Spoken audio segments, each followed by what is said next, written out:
central Walmart locales. Some people choose to live inside of a Starbucks. Some people choose to live inside of a Target. Others have chosen the Google City lifestyle. I, being from the South, live inside of a Walmart. But my aisle is one of the most respected aisles in Walmart. I am the Pope of the future. I'm the Pope in the future. I live inside of the vending aisle wherein all French fries are distributed to all those who live in my skyrise Walmart. In the future, we only eat fries, genetically modified fries. As you can see, I'm wearing. In this video, we're going to explain to you how your life is going to be changed, primitive. Stop picking fleas, ape. Hey, ape. Young ape there. Why are you throwing your fecal matter? Why are you tossing your scat, ape?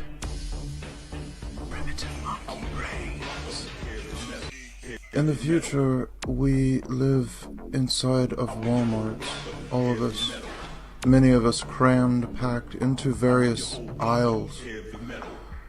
Each aisle contains a small sleeping module which rolls out. Aisles are filed according to one's chosen fictional LARPing creature. I myself am a rat. I am the Pope of the future. I'm the Pope in the future. And in the future, all of our food is provided directly from central Walmart locales.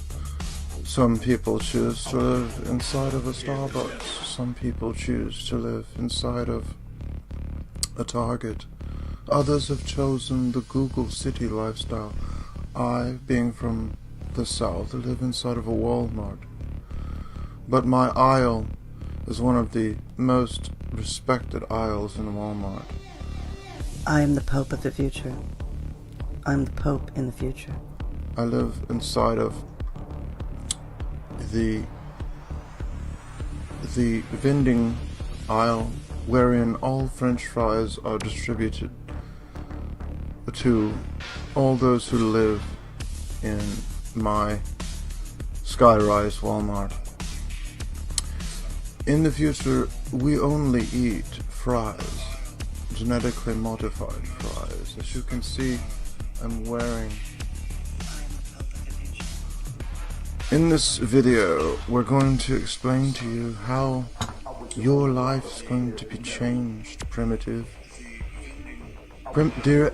Stop picking fleas, ape. Hey, ape. Young ape there. Why are you throwing your fecal matter? Why are you tossing your scat, ape? In the future, we live inside of Walmarts, all of us, many of us crammed, packed into various aisles. Each aisle contains a small sleeping module which rolls out. Aisles are filed according to one's chosen fictional LARPing creature. I myself am a rat. I am the Pope of the future. I'm the Pope in the future. And in the future, all of our food is provided directly from central Walmart locales. Some people choose to live inside of a Starbucks. Some people choose to live inside of a Target. Others have chosen the Google City lifestyle. I, being from the South, live inside of a Walmart. But my aisle is one of the most respected aisles in Walmart. I am the Pope of the future. I'm the Pope in the future. I live inside of the vending aisle wherein all French fries are distributed to all those who live in my skyrise Walmart.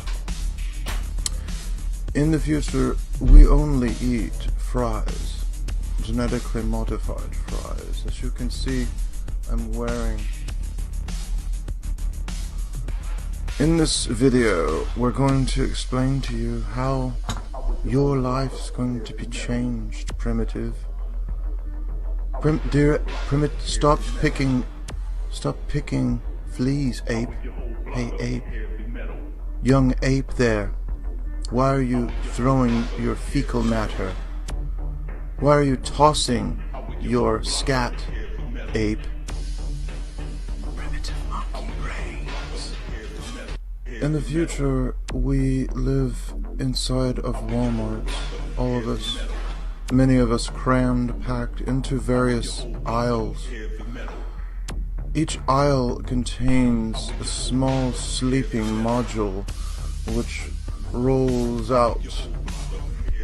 Aisles are filed according to one's chosen fictional LARPing creature. I myself am a rat. I am the Pope of the future.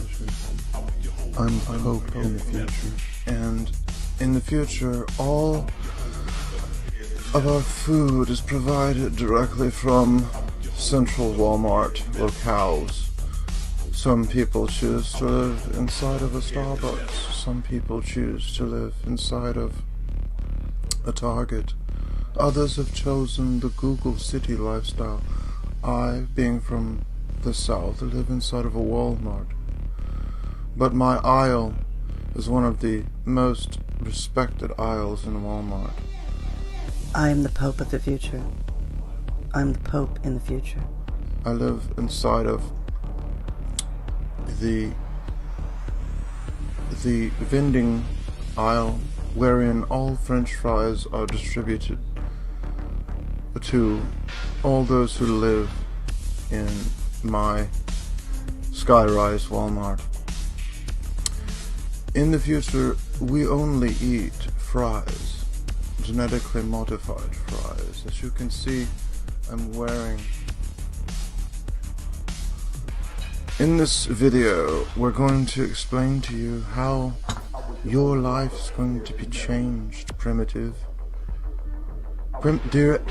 Stop picking fleas, ape. Hey, ape. Young ape there. Why are you throwing your fecal matter? Why are you tossing your scat, ape? Primitive monkey brains. In the future, we live inside of Walmarts, all of us, many of us crammed, packed into various aisles. Each aisle contains a small sleeping module which rolls out. Aisles are filed according to one's chosen fictional LARPing creature. I myself am a rat. I am the Pope of the future. I'm the Pope in the future. And in the future, all of our food is provided directly from central Walmart locales. Some people choose to live inside of a Starbucks. Some people choose to live inside of a Target. Others have chosen the Google City lifestyle. I, being from the South, live inside of a Walmart. But my aisle is one of the most respected aisles in Walmart. I am the Pope of the future. I'm the Pope in the future. I live inside of the vending aisle wherein all French fries are distributed to all those who live in my skyrise Walmart. In the future, we only eat fries, genetically modified fries. As you can see, I'm wearing. In this video, we're going to explain to you how your life's going to be changed, primitive. Stop picking fleas, ape. Hey, ape. Young ape there. Why are you throwing your fecal matter? Why are you tossing your scat, ape? Primitive monkey brains. In the future, we live inside of Walmarts, all of us. Many of us crammed, packed into various aisles. Each aisle contains a small sleeping module which rolls out. Aisles are filed according to one's chosen fictional LARPing creature. I myself am a rat. I am the Pope of the future. I'm the Pope in the future. And in the future, all of our food is provided directly from central Walmart locales. Some people choose to live inside of a Starbucks. Some people choose to live inside of a Target. Others have chosen the Google City lifestyle. I, being from the South, live inside of a Walmart. But my aisle is one of the most respected aisles in Walmart. I am the Pope of the future. Alright, what's up? Welcome. Today is the day where I pledge my heartfelt devotion to and I don't know where I was going with that. I was going to say something stupid, but I changed my mind. Instead, I'm just going to continue to say totally reasonable, rational things. No silliness or absurdity today at all. We must be completely focused, completely on deck, all hands on deck. Why is that? Well, because in the past, when we do debate, we've had a mix of characters. We've had the tweakers. We've had the twerkers. We've had the torkers. And by torque, I mean individuals perhaps in the circles of Vin Diesel doing Tokyo drifts. And, of course, we've had the slam poetry people. Well, today, no tweaking, no twerking, no torquing, no slam poetry. If you bring your slam poetry, I'll demolish you in a improv rap battle. I will spit bars that will deplete your hit points and you will be deleted from the stream immediately. We all know when it comes to spitting bars that essentially no one out there can hang with Young Boomer. That's J-U-N-G Boomer, as in Carl Jung. Young Boomer, that's me. Young Boomer had his video reacted to by Young Don. Young Don. And now, so I guess now I have to do a reaction to Young Don's reaction to Young Boomer. Well, guess what? That's tonight. That's right. That's tonight. Tonight, I'm going to do a reaction to Young Don's reaction to Young Boomer. Do you understand how meta that is? And then maybe he'll do a reaction to the reaction to the reaction. And then I'll do a reaction to the reaction to the reaction to the reaction. And it will be in a frickin' critical theory Marxist Ouroboros descent into infinity insanity. How about that? Does that even make sense? Do you even know what I'm getting at? Because the critical theory Marxists would critique the critique of the critique of the critique. Do you know what I'm talking about? Are all of these references flying over your 4-foot small boy head like a machine gun of high IQ references just flying over your head? Because your stature, intellectually speaking, is that of a willow. Willow! Anyway, that's today's trademark introductory nonsense. But yes, Young Don did react, quote unquote, react to my video. And I have not seen much of it. So I'm looking forward to seeing it. But we're going to do that tonight. Because tonight I found a bunch of clips that look like a lot of fun. Are you a fan of fun? Do you prefer good taste? Do you enjoy quality and leisure? Hopefully you do. Because tonight will be a nice dollop of that. And when I say dollop, I mean orphans coming up to, get the orphan slot. I mean a freaking dollop, right? Because you've been working in the orphan factory all day. Prior to, in the midst of the Industrial Revolution. I'm talking about that kind of a dollop.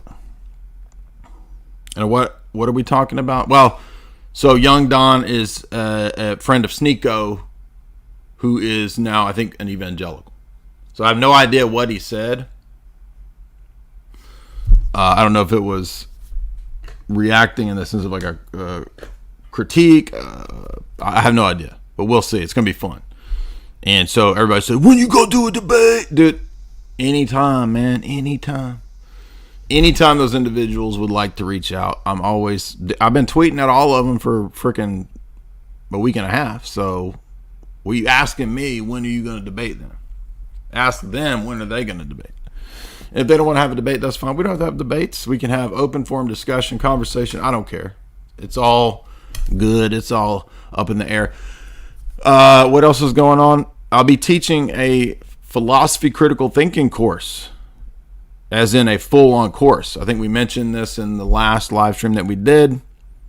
That's going to be fun. Our good buddy Richard Grove over at Autonomy Unlimited. We don't have the page up yet, but that'll be coming up in the next couple weeks. And of course, if you follow me, you'll be notified of this. There's no need to DM me and message me on an individual basis as to when these things are. It will all be posted, guys. Just follow me on the social media stuff. So that will be coming up the next week. This will be really the equivalent of what you would get in a college philosophy course, a full course.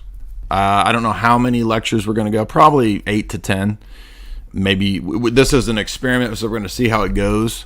So probably to start out 8 to 10. We'll start with a lecture on Introduction to Philosophy. We'll have a lecture on ethics, a lecture on epistemology, a lecture on metaphysics, the three basic branches of philosophy. Then we'll branch out into a historical overview of the conversation of philosophy, from pre-Socratics to the Greeks to the Church Fathers, and then up into the Enlightenment and modern philosophy. Again, this is not going to be PhD level technical stuff, but you're going to get the unique paradigm type of approach that we do. So that's the advantage here. Yes, I'll tie in the basics of transcendental arguments. I'll tie in obviously the basics of fallacies, logical, contradictions, these kinds of things. We're going to learn all that kind of stuff. We're not going to go heavy into the, mathematical side of Venn diagrams, although I might draw a Vin Diesel diagram if I feel like torquing and twerking. I don't even know if he's in Torque. Is he even in that? There's like 20,000 installments of Fast and Furious. I mean, I think Fast and Furious just meant that was the plan that they had for the franchise installments. How many should we do? Just churn them out Fast and Furious. Just Tokyo drift them out. That's all.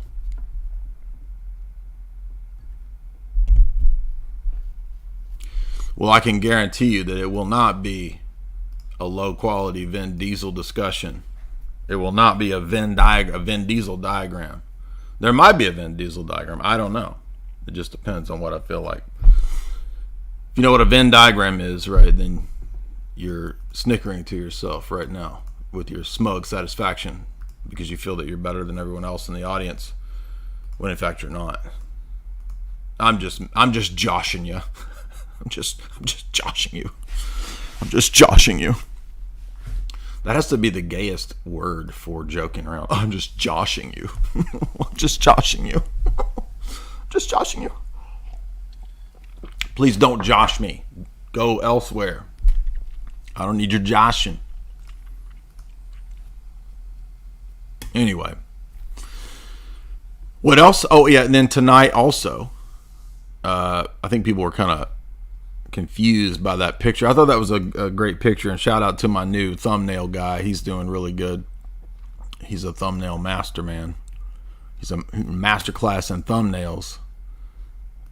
I said, give me a picture of Mel Gibson, Klaus Schwab, and 1950s robots with me looking ridiculous, and he pulled it off. He absolutely did that. And why? Well, I found a whole bunch of fun clips. So tonight's show will be a good integration of the YouTube drama, aka the Young Don stuff. I'm going to talk a little bit about the Nerd Stream pipeline drama. I'm going to talk a little bit about other clips that popped up with Klaus and the WEF. Actually, a whole collage clip that basically puts it all together in about 10 minutes. That's good. We're going to be analyzing, reacting to that. I found some really important crypto clips that I think were worth watching tonight, and some good clips from Mel Gibson. I thought, we haven't really talked about Mel Gibson, and given the fact that I cover all of these Hollywood topics over the years, we talked about Mel's character in Lethal Weapon, where he mentions, the Phoenix program, but other than that, other than Lethal Weapon, we haven't really talked a lot about. Well, we covered Air America. I forgot about that, but of course, Mel Gibson does have some classic comments on Hollywood when it comes to kind of weird, creepy things. So that's what we'll be talking about tonight, as well as some other just kind of random weird things, like a weird David Blaine clip that I dug up. Anyway, so that'll be fun tonight. So after this stream tonight, remember, come back to guys. Come back tonight. Come back to guys. Come back to guys, just joshing you. Tonight we're going to be doing all that kind of stuff. All right. As you know, and as I described to the wonderful fast boys and fast girls over on Twitter Spaces, the way this works is you come to the table and you wash your hands before you come to the table, hopefully. Don't come to the table with grubby little Kool-Aid stains on your mouth and your grubby little paws. Come to the table with clean hearts and clean minds. Come to the table and bring arguments. An argument is not yelling at people. An argument is not talking about how you don't like somebody. None of those things are arguments. In fact, they are various forms of fallacies, fallacious reasoning. An argument is where you present a premise and a conclusion that defends your position. You give evidences. You present a logical case for why what you believe is the case, or why XYZ is the case and ZYX is not the case. Okay? That's what an argument is. Arguments and debate are like chess games. They're not like cut down drama, right? It's not like yo mama jokes. It's not a bunch of, sick burns. You might throw in a sick burn every now and then. That's part of your rhetoric. That's A-okay.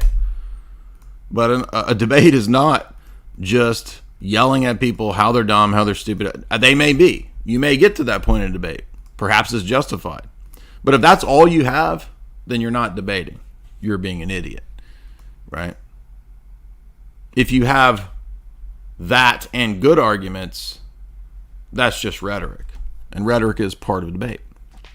But a lot of people seem to think that debates are just sick burns and telling people how dumb they are. Right? That's not what a debate is. And that's not what we do here. Typically, what we want to have, we want to have reasoned, logical argumentation that either follows or doesn't follow. That's it.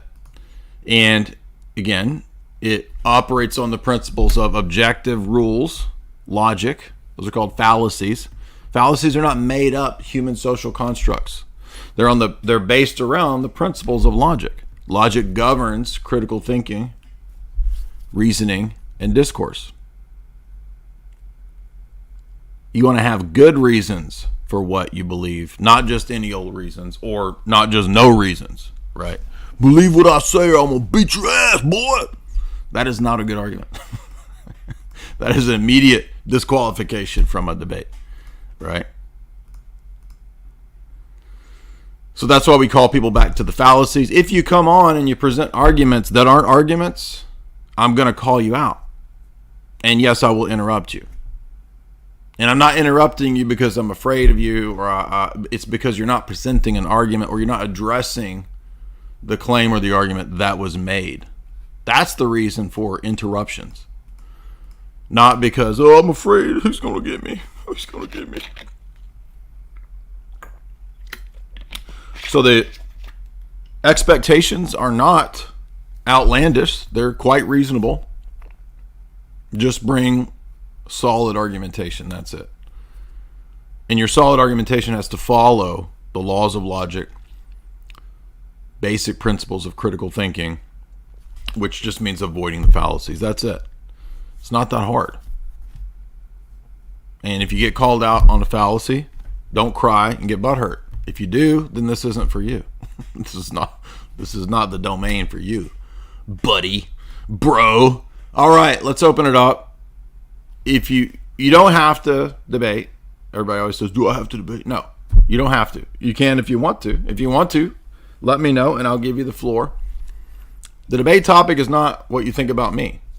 I might be the worst person in the universe ever. And I'll just go ahead and say, okay, I'm the worst person ever. Good, we got that. That's established from the outset. Jeffrey Badonkadonk is jealous of me because I'm way worse than him. Right? Jeffrey Donker is afraid of me. That's how bad I am. So we've established that. Now let's move on to what your argument is.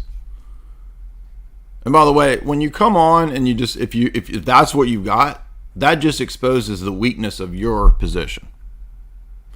Because if you don't have an actual argument or case, that's typically what people rely on. Let me explain to you how that person is a bad person, a bad man. And that's really just the lowest IQ, lowest hanging fruit, laziest way to go about these kinds of topics. Now, invariably, it is the case that when we open it up, we get some of those feral tweaker people who are going to operate that way.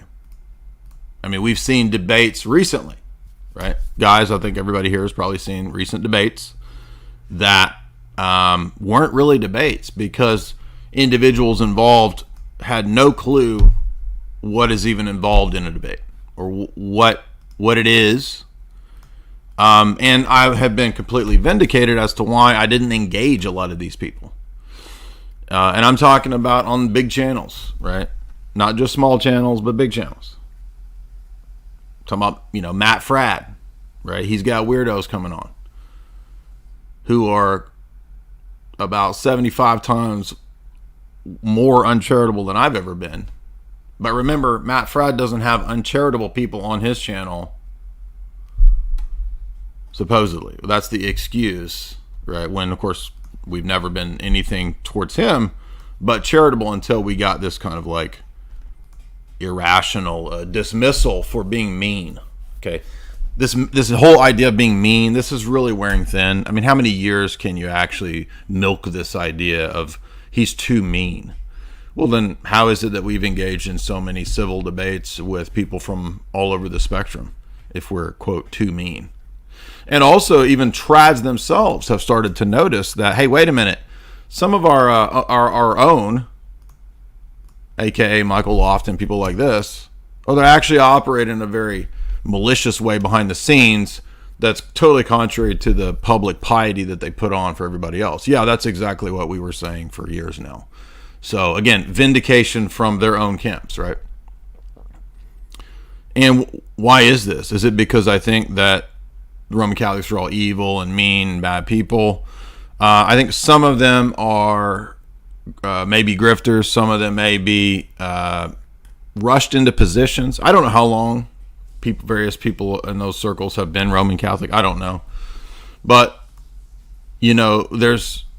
it's difficult when you accept a position and when you publicly affirm a position And then you realize the serious problems in that position 5 years down the road. I've experienced that. And I've admitted that I was wrong about various positions in the past, right? So I think it's an issue not about actual intellectual problems. And this is something that we've talked about for a long time. The real issues aren't actually intellectual. The issues are actually obstinacy and willfulness and pride. That's it. And obstinacy and pride actually don't shield you. They may give the appearance of shielding you and making you look strong, but actually over time it just displays and betrays your own weakness. Because I don't care what your position is, whether you're Orthodox, atheist, Roman Catholic, what, everybody's going to have arguments or difficulties in their position. And anybody who acts as if there are not any difficulties or any challenges or any good arguments at all or critiques at all really just betrays the weakness of their own fragile psyche or their own position. That's it. So, it would be nice if we could move things back to a more civil situation. But I don't think that's going to happen given how double down and triple down a lot of these people are in their goofy positions.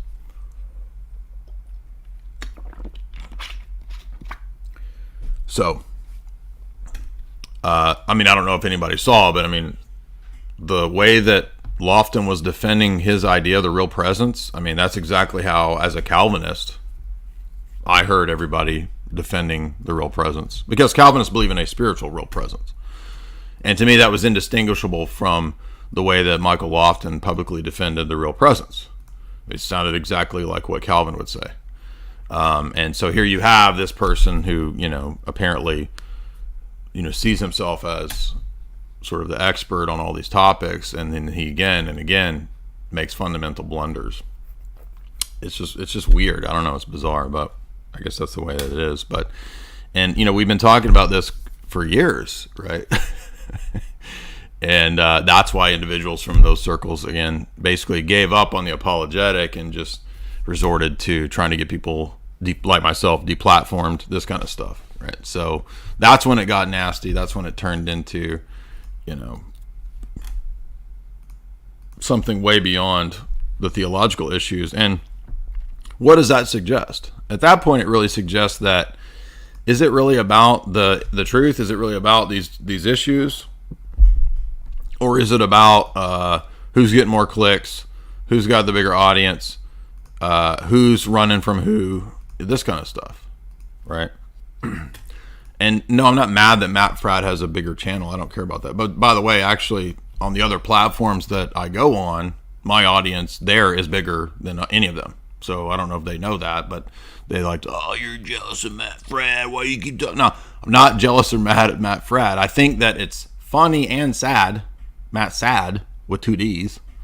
That's a double D sadness over there, right? Because, Matt has publicly criticized everybody on our side of things over in our camp. When we reached out, in a very friendly, professional way. We almost always, when we reach out to people who disagree, it's always professional, it's always friendly. And about half of the, not every case, but maybe half to a third of the time, the responses that we get are very condescending, very rude, very arrogant, and publicly dismissive and insulting. And so that's when we reply with, okay, well, if you're going to be that way, then we'll respond with jokes as well. And that's when, of course, they can't handle the jokes. And the point I'm getting at here is that, the reason that I publicly asked Matt Fradd to do a debate is because I know that he won't do it. And so I want it out there. I want everyone to know that Matt sees fit to publicly he does public videos critiquing the Filioque. He's got degrees, I think 2, in philosophy. He's publicly said he doesn't take any of our stuff seriously or whatever he said. Well, then why can't he debate? Right? Why can't he debate? Well, he just hosts debates. Oh, well, then why did he do a 30-minute public response on the Filioque, basically just citing the Summa as if that's going to... I mean, this is totally out to lunch as to where the actual conversation on the Filioque has gone. But so again, that's why I want to call out the people who obviously want any and every excuse to not actually have a real substantive engagement. And why are we pressing on this issue with Matt? Well, because again, Matt, when Ubi reached out, when I reached out, Matt was favorable and polite to Ubi, but then of course everybody in those circles turned around and immediately was completely nasty to Ubi when Ubi didn't do anything to those people.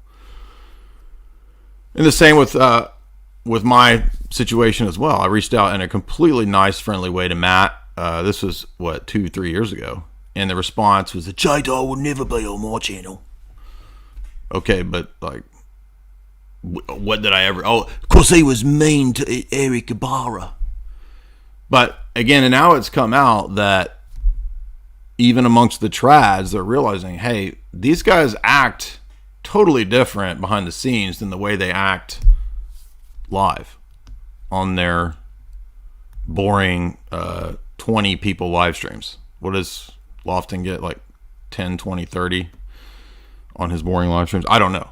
I don't watch that stuff. But anyway, so we welcome today any of the Roman Catholics who want to come, Novus Ordo, Trads, SSPX, Sedevacantists. You're welcome to come present your arguments. You're welcome to make whatever points you want about the theological issues. Guys, today's discussion is not geopolitics. It's not Hollywood. It's not, I don't know, what other stuff do we talk about? Right? But anytime I do this, that's the thing. Oh, I want to talk about geopolitics. What does it say at the top?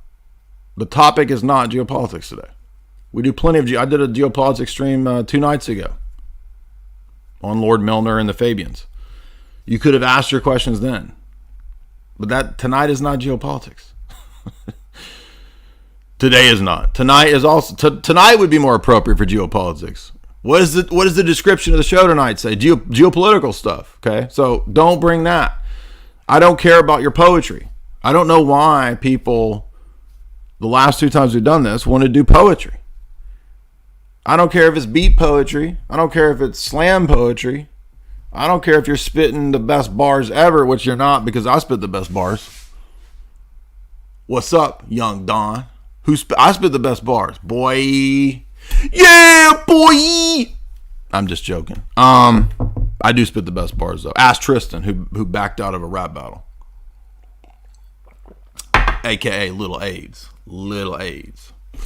Dude, when I start rapping, Little AIDS shrinks down to itty bitty AIDS. That's what I'm talking about. Thank you guys so much for those super chats. All right, we got a bunch of people in the queue. In the queue. The bizarre British word. You talking about getting in line? You talking about Hufflepuff, Slytherin, Dumbledore, in the queue? British people have to have a weird ass word for everything. Dude, just call it what it is. It's the getting in line. The queue? What a queue? The motorised rolling ham. It's a car, dude. Motorized rolling ham. That's 7 more syllables than was necessary. It's a lot of energy. It's a lot of energy. You got your motorized rolling hams. You got your Q. You got your Slytherin Hufflepuffs. British language is weird. What language do they even speak over there? What even is it? Anyway, I'm just being silly. A bunch of nonsense. Tonight is a bunch of dang nonsense when we react to the reactions. I'll try to dial back the nonsense for you guys as we dig in. We're going to open it up. All right. I don't know who's in the queue, but it's open for him. And the first up is Esoteric Theoria. All right. Now they've changed this up. It looks different. So where is, I guess it's add a speaker. Okay, guys, remember, you're going to be muted when you come on. Just unmute. Hello. Hey, what's up, Esoteric Theoria? So, are you taking Orthodox theological questions? Sure. Wonderful. So, first question is, when you've critiqued Catholic doctrine, you had mentioned that they don't have an allowance for martyrs of heterodox, or what Catholics view as heterodox beliefs. Right. Do Orthodox have any sort of allowance for that? I know the gospel seems to kind of makes it seem that way. Persecuted for my sake. Well, hold on. So we don't revere anyone as a saint who isn't in the communion of the Orthodox Church. So the only way to be included in sainthood for the public recognition of public reverence is for people who died for the name of Christ in the Orthodox Church. Now, whether individuals, who died in another communion and were, not formal heretics, but were materially Orthodox, and God in some way joined them to the mystical body in some miraculous way, we don't know. But we're not going to publicly revere those people, even if somehow God is able to do that. Okay, if let's say Oriental Orthodox person was martyred, is there any indication that perhaps they might have had salvation, or that can only be speculative? Again, that's speculative because, like I said, God might have a way by which He joins them to the mystical body, and that's the only way to be saved is if God in some way joins you to the body of Christ. And if He has a way to do that outside of the normal means, that's up to God. But from the public vantage point of the church recognizing saints, we're not going to recognize somebody who dies as an Oriental Orthodox. Okay. And then I have one other question. So, and by the way, that's the traditional Roman Catholic position that's outlined at Cantate Domino explicitly, right? The Council of Florence. Mm-hmm. And of course, they don't believe that now. So. Okay. And then my other question is on the topic of universalism. So basically, you've probably seen, or perhaps you haven't, that universalism became this topic that people are kind of dredging up on these Twitter spaces and stuff. And so it's pretty safe to say, given like various synods and the writings of the saints and all that, that universalism isn't really an Orthodox position. Is it safe to say that it's to the level of heretical for people to be putting that out there? Because there are people out there right now saying Orthodoxy allows for wiggle room in that respect, and I just don't agree with that. We've done 4 or 5 years of discussing this topic. We did a whole live stream on Origenism. I'll share that in the chat right now, and his conception of universalism. Of course it's heterodox. It's condemned in at least 3 ecumenical councils. So the people who want to defend that go to great lengths to try to explain how, those 3 ecumenical councils don't count in those areas. So, of course it's not Orthodox. It's really not even questionable. And by the way, all the people who support this are typically the people who support all the other terrible ideas. So, 100%, yeah. Bad ideas flock together. So what does that tell you? Yeah, there's a side note is just that there's a priest going around. I wish I had his name right in front of me. I could say what it is. Father Kimmel? Yes, you're exactly right. Yeah. How is he not defrocked for that? But anyway. Well, that really depends on the jurisdiction and bishop. I don't know what jurisdiction he's under, but he came into Orthodoxy out of Anglicanism in Rome not too long ago. I don't follow him, but I'm told he has, kind of personal motivations for why he tries to defend universalism. But it goes beyond him, because actually this is just being promoted by very large, powerful foundations and liberal groups.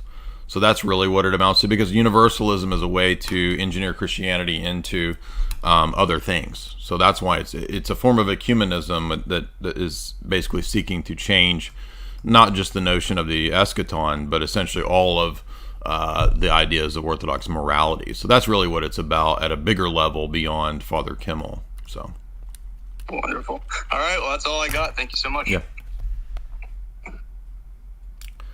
Good questions, Errant. Next up, Disciple. What's up, Disciple? How you doing?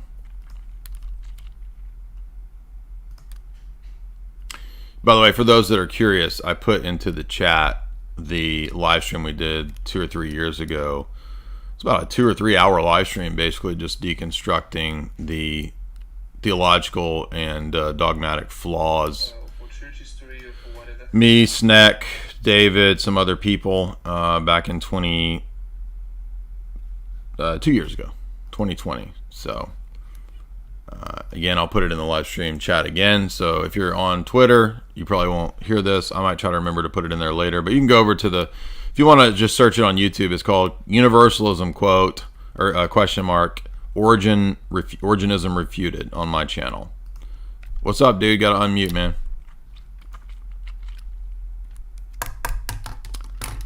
Are you there?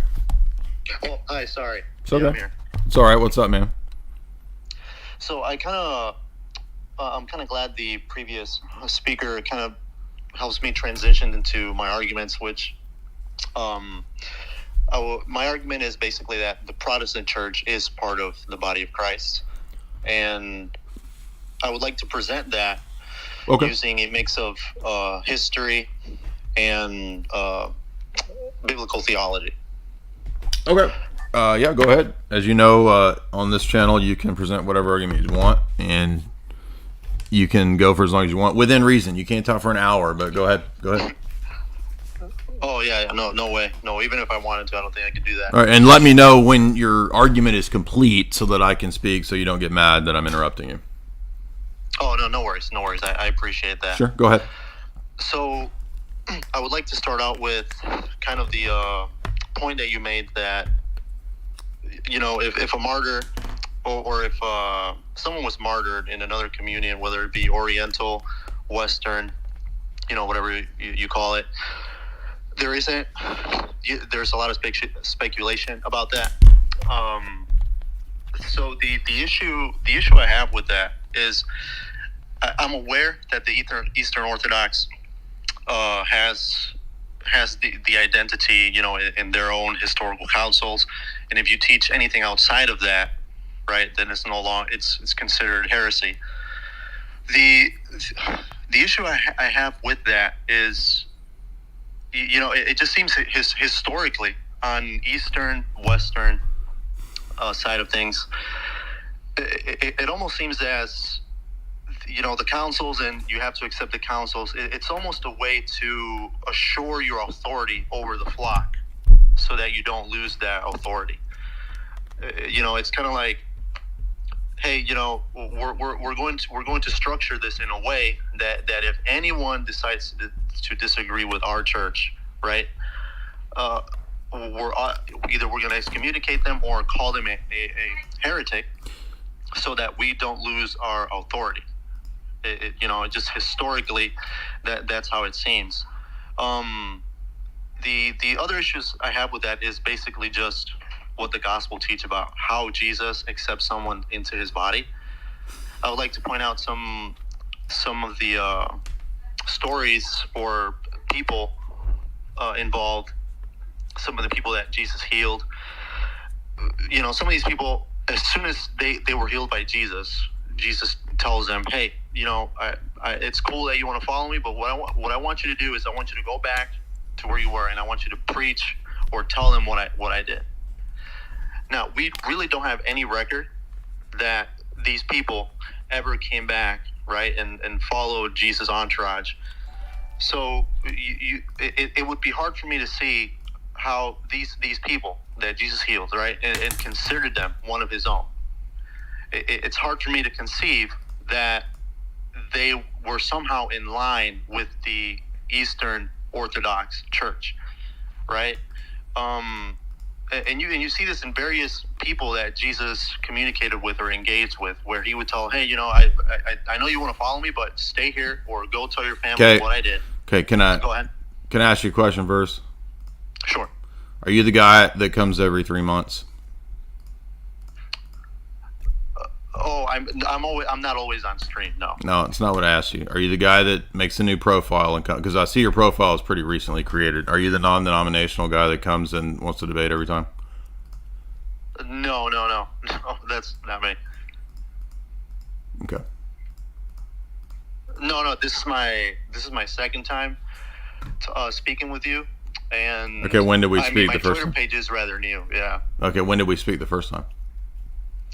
Let's see, this was the only thing I remember is that I was right after a heated debate with a Muslim gentleman. What did we talk about? I don't remember. I was speaking about Protestantism as well. Okay. Anyway, that's fine. Go ahead. Did you want to keep going? Yeah, just a little bit more. Sure. Thank you. So back to Jesus and the people that he engaged with. So you see how do I put it into words? It's very hard for me to see that, some of these people that Jesus engaged with and considered as his own would be perfectly in line with the Eastern Orthodox Church. Now, I've seen some of your videos before, and you said, what the Eastern Orthodox has done is present these theological arguments more precise. The thing with that I find with that reason of argument is that you're basically implying that the early church didn't have these methods of teaching. So I think it's safe to say that you're implying that, hey, what we can do as people, as followers of Christ, is that we can go back and to the Bible and present the theology in a more precise manner. For example, everybody knows the Trinity is not in the Bible, but we use that word to present the case of a triune God, right? So the issue I have with that is you see in history that there's a little paradox here where, East and West think our councils are correct, but what you see in history is that you see ironically, individuals that have made the mark in how the church moves forward, whether that be Athanasius, in the East, whether that be Gregory of Palamas, or in the Western world, you have Augustine, you have Aquinas. So, I agree. As a Protestant, I agree that councils and church structure is very important. But you see, ironically, that it's the individual that has come and made differences in history, and then doctrines have been made upon that. So, not to make it too long, my proposition is that the early church, the people that Jesus spoke to, were not super educated people. It was a very simple gospel, which is, like Paul says, if you declare with your mouth that Jesus is Lord, you shall be saved. I highly doubt that those people that declared with their mouth that Jesus is Lord, right, were in tune with the energy and essence, were in tune with various doctrines of the Eastern Church, and are indeed saved. So my proposition is that anybody who declares Jesus is Lord and lives out his commandments, lives out as a follower of Jesus, is in communion with Christ. Are you done? Yes, sir. Okay. So let's take it one by one. I took notes. I wrote down each of your points, and I'd like to, if we can, kind of walk through each one of these. So the first one you said, I was a little unclear on what your point was about martyrs. You said, my first point is martyrs, and then you went on to talk about the authority over the flock. But can you tell me what your point about martyrs was? Oh, yeah. Thank you. Yes, my point is basically that if you decide to give your life for Christ, right? If you are presented with two options, whether you accept Christ, we kill you, you deny him, we don't. if you take that route and say, hey, Christ is my Savior, I am not denying him, and they kill you, I just find it very difficult to believe that that person will not be in communion with Christ. Okay, so let's start with that, because one of the things underlying the first point and the seventh point that you made is that what's necessary is to confess with your mouth the Lord Jesus Christ and you'll be saved. People that accept Christ, quote unquote, it's difficult for me to see how they wouldn't also be saved. So do you think that that's just any kind of old Christ? Let me give you an example. There's a Mormon Jesus. There's a Islamic conception of Jesus. There's a Urantian cult conception of Jesus. There are multitudes. There's Madame Blavatsky's channeled ascended master Jesus. Are these all the same Jesus because it has the word Jesus there, or are there different Jesuses depending upon what we mean? No, that's a great question. No, yeah. So me as a Protestant, I see Jesus, Son of God, is the only Christ. Now, I am not too educated on Mormonism to speak on exactly what they believe. Right. But so that would tell me also that you also don't have, I mean, and I'm not trying to be mean to you, but the way that you spoke about Gregory of Palamas and Augustine and Aquinas, that you also don't have a whole lot of knowledge of church history either, right? No, not extensively, no. Okay. So again, I think the point that I'm making here is that there has to be some content to who we conceive of this Jesus to be. And you just listed a couple things that you see as necessary, such as the deity of Christ and that he died for us, right? So I mean, is that it? Like, what if I believe in the deity of Christ, but I think that he's one of many gods? So the way I look at that is kind of I'll use my own personal language because I'm not too philosophically inclined, but I would kind of use a kind of level of hierarchy in describing what is necessary. Like, okay. If you where do you get this? What's your principle by which you've come up with the hierarchy of the doctrines that are necessary? From the scriptures and from other teachers. Oh, where in the scriptures does it tell you the necessary hierarchy of the things that are to be believed? Because don't you, as a Protestant, believe that all the scriptures are inspired and inerrant? Yes. Okay. Yeah, so, but where does the scripture tell you that there's a specific tier that you've come up with? Not necessarily in those words, it doesn't. Oh, so now you're interpreting the scriptures using a conceptual framework, which is really the one that you have, right? Yeah, you are correct about that. Yeah. Okay, right. So don't you think that this kind of a question might have been asked in the history of the church before? Oh, absolutely. Okay. So if it has, then maybe we should listen to the people that, for centuries kind of already dealt with this question. So maybe they have some insight into, what the necessary doctrines are. I'm sorry, can you repeat that again? My point is that your position is essentially reinventing the wheel, right? This has already been done. Well, that's the problem that I have with Orthodox theology. Well, but that would be a problem with you, not a problem with the church and the history of the church. Because, I can go back to what Justin Martyr wrote, what Ignatius wrote, what Cyprian wrote, what St. Athanasius wrote, what Alexander of Alexandria wrote, and I can see what doctrines they taught and what debates and issues they dealt with up to Nicaea, right?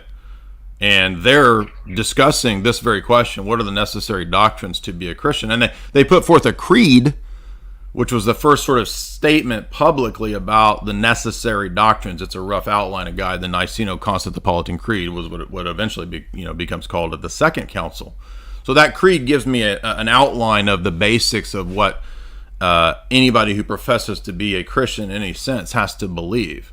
So that's what they did. That's their approach. Athanasius says that the Council of Nicaea is inspired by the Holy Spirit. You're saying that no, it was actually the movers and shakers who were individuals. Well, that's not even what they say. Athanasius says what we say. So how is it that you can claim Athanasius as this sort of man against time and against history?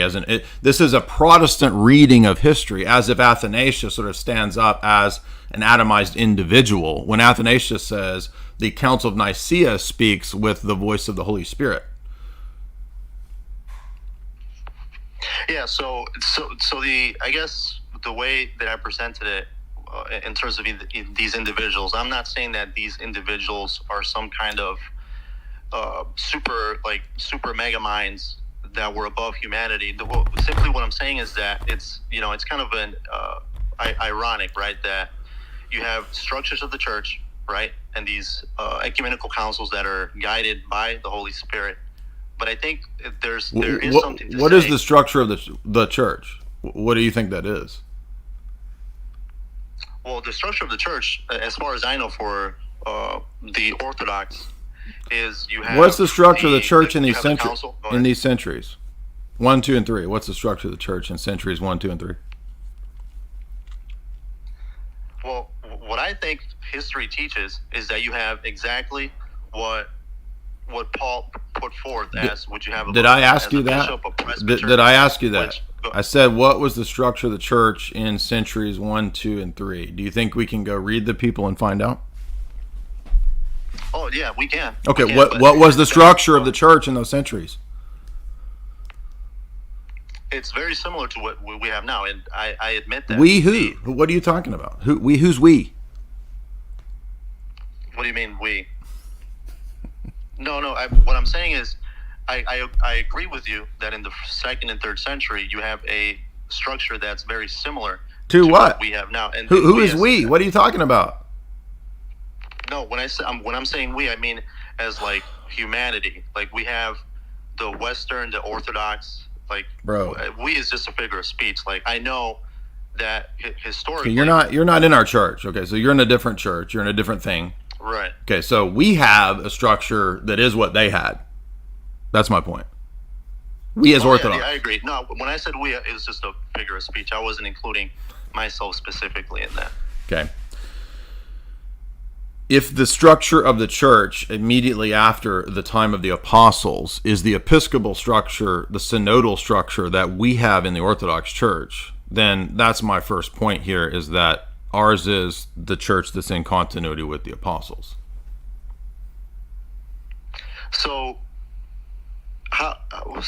historically, how can you claim that the way that the Eastern Church looks today is exactly how it was? I just told you, I listed multiple people who were representative bishops, martyrs, and saints of the period that we can go and read. You see these books up here? The red ones? We can go read these people. Are you aware of that? And who would that be? Okay. This is enough of this. We're moving on. I think that is the guy that was in here. He comes back every freaking 3 months. And I'm sorry to subject everybody to this just nonsensical thing. So real quick, I do want to move through the rest of his points because this is just so, we're not getting anywhere with this. And I'm not trying to be mean to this guy, but if I keep interacting, I'm going to get frustrated. So first point, martyrs, I don't know where he was going with that. It was just sort of an emotional appeal. I don't see how it's fair that anybody who dies for the name of Jesus isn't just counted as a martyr and a saint. Well, there has to be some content behind Jesus, the term, who we mean, okay? Because the Gnostics claim to believe in Jesus. If you read Irenaeus in 180, the very first 200 pages of Against Heresies lists dozens, perhaps a couple hundred, it's a lot, of groups who claim to be Christians. There were Gnostics, there were Valentinians, there were the Carpocratians, there were the Tatians, there were the on and on and on and on and on. Incretites, on and on and on. Everybody said they followed Jesus.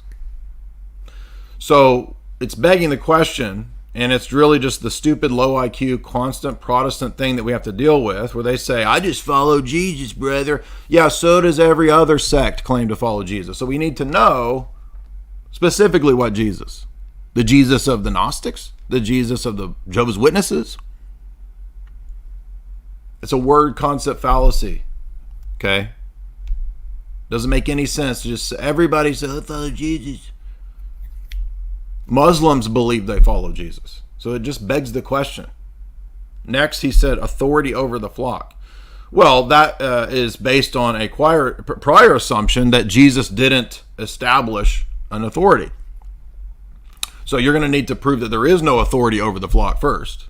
When, of course, in Scripture, Jesus says, he who hears you hears me, to the apostles. He breathes on them. Whoever sins, you remit, they're remitted. Whoever sins, you retain, they retain. Paul, in the books of Corinthians, talks about excommunicating people that don't follow his apostolic traditions. Well, to excommunicate people who don't follow the apostolic traditions means that they have apostolic authority. They have normative authority to enforce the very things that this guy says is not fair. So again, the Protestant presupposition that authority is somehow inherently evil or problematic really just betrays the problem of the Jesus issue that they have. They have an issue with Jesus establishing authority. He says that acceptance into the body in the Gospels is not like it is in the Orthodox Church. Protestants, there's a thing called redemptive history. Redemptive history means that not everything that happens at any point in the Bible is eternally normative in that way. There's a time period when things are appropriate depending on where it occurs in redemptive history. Do we think that everything in the Gospels is normative? When Jesus says, take up a sword, which he says to them, does that mean that in every age Jesus commanded me personally to go take up a sword? No, right? So there's an idea of what's called standing commands and things appropriate to different times and different settings. Thus, not everything that occurs in the Gospels is going to be normative for the church because this is prior to an important thing called Pentecost. Okay? In redemptive history, Pentecost is the birth of the church in power to go out. So not everything that Jesus tells the disciples when they go out and he sends out the 70 and he does this and that, that's not normative for every age in the church. And if you knew the basics of redemptive history, you would know that. When does the church receive its commission? Well, Matthew 28, yes, the Great Commission. But they were told to wait until the coming of the Holy Spirit. Jesus says in the book of John that when the Holy Spirit comes, he says, I will lead you and guide you into all truth. So for the Protestant position to be true, the collective public body of the church at some point loses that promise of the Spirit. They have to believe that to be a Protestant. Because to be a Protestant is to say that there was at some arbitrary point, depending on what Protestant you're talking to, that the Holy Spirit departed from the church of the first century. And everybody knows that every different Protestant has some dumb theory as to when this apostasy happened. The blackout. And if they don't have a blackout view, then they have a view that, oh, well, there was all these divisions, but they're all still the church. And the issue here is to bring it back just to the simple point that Protestants don't have a correct doctrine of the church because typically they don't have correct Christology. If your Christology is right, your doctrine of the church will be right because they are flip sides of the same coin. The body of Christ, the church, will be reflected on the basis of the Christology that you hold to.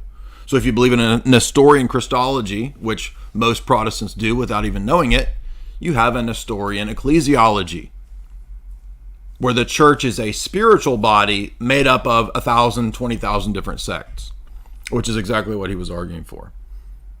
But all I have to do to cut that apart is to just simply say, Paul says that the church is the body of Christ, and when he wrote that, he wrote to visible communities in different cities, such as Ephesus, such as Thessaloniki. There are still Orthodox churches that descend from the very church that Paul was writing to this day. We are that church. It's a visible body. It is not an invisible body made up of countless different conflicting, dumb, heretical, Gnostic doctrines. Authority over the flock. Did you read Acts 15? Acts 15 has the apostles doing a council which issues a letter based on authority over the flock.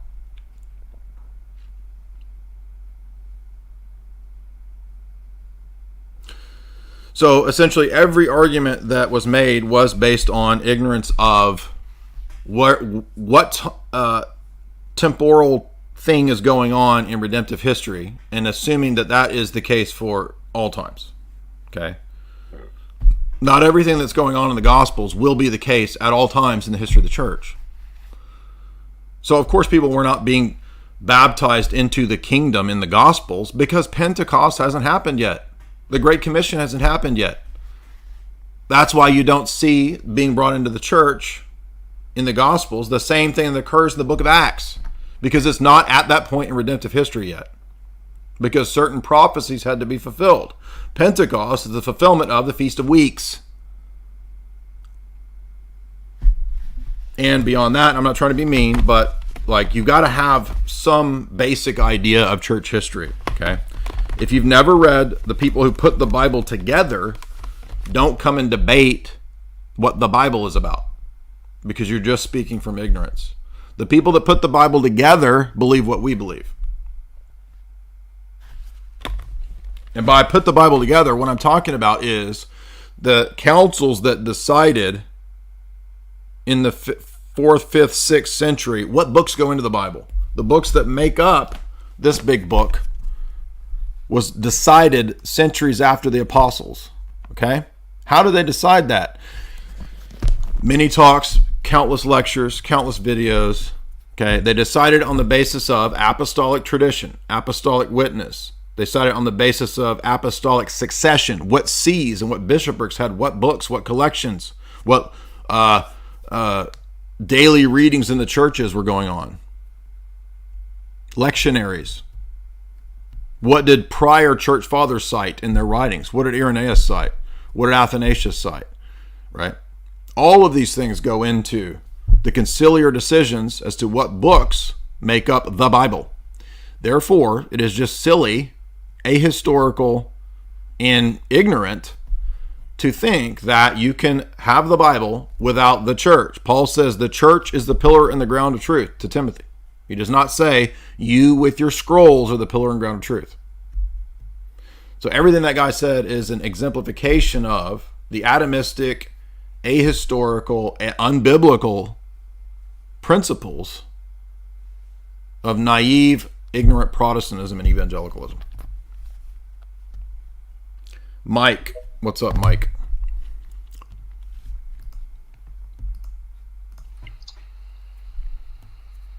Hello, can you hear me? Yeah, what's up, dude? Hey, just wondering if you got any evidence for the thing that you call God? I think there's first and foremost philosophical evidence, sure. Okay, what's the best you got?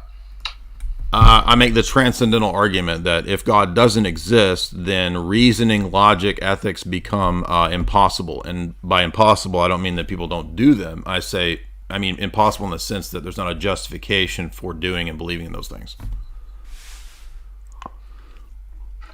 Okay, so you're trying to say that these things are grounded in this God thing? Yes. Okay, why can't we just ground them in just reality itself?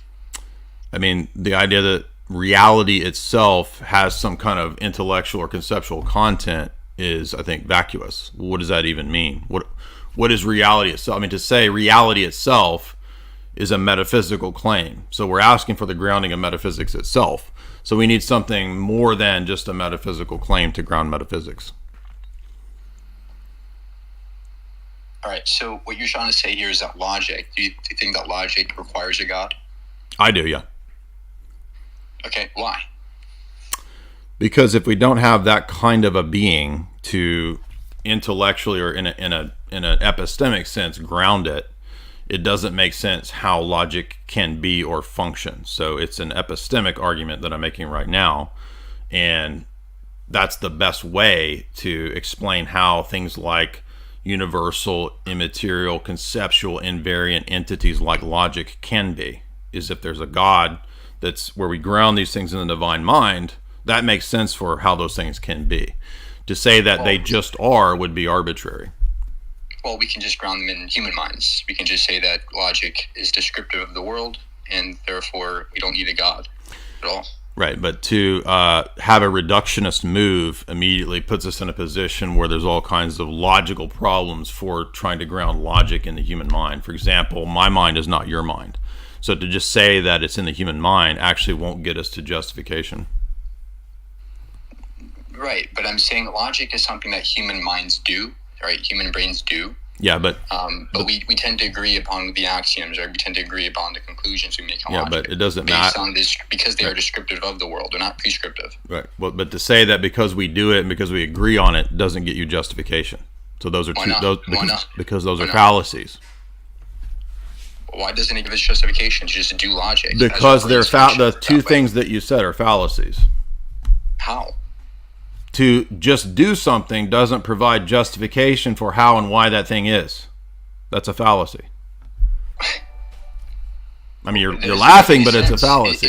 It's just Okay. logic. The is just other something one, we do. you're just saying it just is. Okay. Again, these are arbitrary No, I'm not conjectures. saying it just is. I'm saying You did it's say just it. something You did say it our, just our is. minds do. It's the way. That's logic is saying that it descriptive of just the is. world, right? Okay. So, but we do all kinds of things. That doesn't provide justification for how or why it is the case. Likewise, you appealed. Hold on. My entire point here is Hold that on. we need a God. My entire Likewise, point you is that we appealed need a to God. We can just ground the fact that we logic all in the mind, you appealed the human to mind. you appealed to the fact that we all agree on it. That's called the mass appeal fallacy. So the two things that you've argued. I'm not saying in virtue of us agreeing and therefore it's true. What I'm saying is That is what you said. The logic itself is a way that we use axioms Okay. and descriptions. Using an to agree axiom upon how doesn't. the world works. Okay. That's Again, all it means, use right? Therefore, you don't need God. You just doesn't need mind. matter. Use doesn't grant you justification. Why not?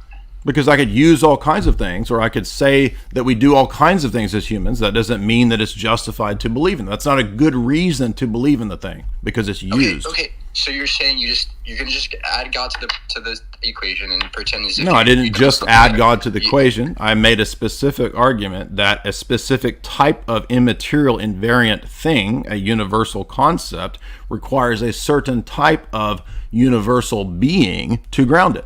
It's a very precise How do you argument. justify that? How do you justify that? That is the justification for the existence of logic. Okay, that we could do the same thing for human minds. We can just say the justification is that human minds exist, therefore you don't need God. Human minds don't give you human minds don't grant you the justification because human minds are finite, and your move is a reductionist move. Wait, what? They're finite? Yeah, I don't know if you've heard of this, but a human mind is finite. That we can ground logic in minds. It doesn't get you the grounding because a human mind is finite. You can't justify because it's a universal. It shows that because the mind is finite. Do you know because it's a universal? Is the human mind universal? What does that even mean? What does that even mean? So basic terms in philosophy, you don't even know what we're talking No, it's not about. universal. Yeah, exactly. Reality Thank you. So it doesn't provide Reality is justification, right? universal, but the mind is Reality is universal. The mind, Yeah. sir. Hold on for a second. And let's move on to the next one.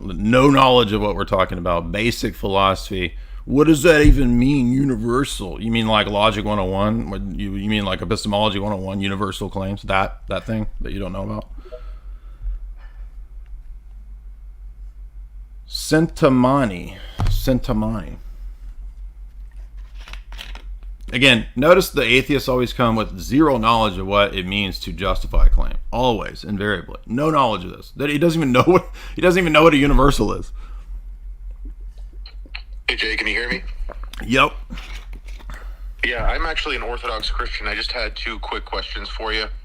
The first one is, my girlfriend is a Muslim, and I don't know about YouTube's censorship, so I'll say PEDO question with her and Muhammad and all that stuff. And she was responding by saying that we have no clear standard in Christianity of an age of consent or anything like that, so that we can't say anything about Islam because of that. Is there a standard in Orthodoxy, through tradition, or even in the Bible itself, that has like an age of consent or an age where marriage or sexual relations are permissible? I would imagine that, yeah, I mean, the church would have that in canon law. I don't know the specific canon, but I think that would be a fundamental difference between Islam and Orthodox Christianity. But I don't know the specific canons that would cite, like, what the age is or whatever. Okay. Yeah, so that's that was my first question. My second question, my last question, is kind of more general. When dealing with someone you care about who is a Muslim or non-Orthodox or non-Christian, what in your experience has been the best way to draw them in? Kind of has like a negative connotation, but just demonstrate like the truth of orthodoxy and make them want to desire it as well, and maybe change their mind about their pre-existing beliefs. To get them to come to church and meet people and enjoy the liturgy. That's the best way. That seems to be the best way for most people. I mean, some people that have maybe a more academic or intellectual bent, they might find the philosophical types of discussions better. It kind of depends on the person, right? Maybe they're really into art. We'll send them the Icon documentary that's like 3 hours. That'd be a great avenue for them. So it really depends on the person, but it seems like most people find the church itself to be the most convincing means, in my experience. All right, thanks, Jay. And she does express interest in going to church with me too, good. So that's a good sign. Yeah, Thank you is so good. much. Yeah, we should definitely pray for him and his gal there. Let's see. Jacob Watson, editor at the Apologia Anglicana. What's up, Jacob? How you doing?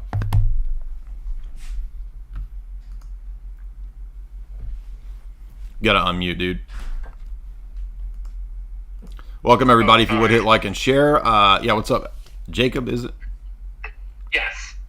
How you doing, man? Doing well. How are you? What's up? What's on your mind? I'm doing good. So I've been reading the Fathers, specifically Athanasius and Basil's on the Holy Spirit. Mm-hmm.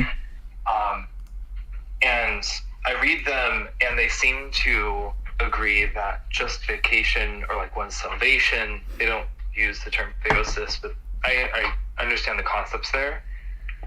They don't use the term what? They use the term. Sorry, they don't use the term like theosis, but they like have the concept. Well, you mean like they use the term deification, right? Yeah. Okay. But it seems that one's salvation begins at justification with faith. Mm-hmm. And then I read Orthodox authors, like modern ones, that seem to very much go, like, not want to say that faith is the very beginning of theosis. But Saint Basil and Saint Clement seem to be very clear that is. Like Saint Basil says, even before baptism, your salvation can begin with faith.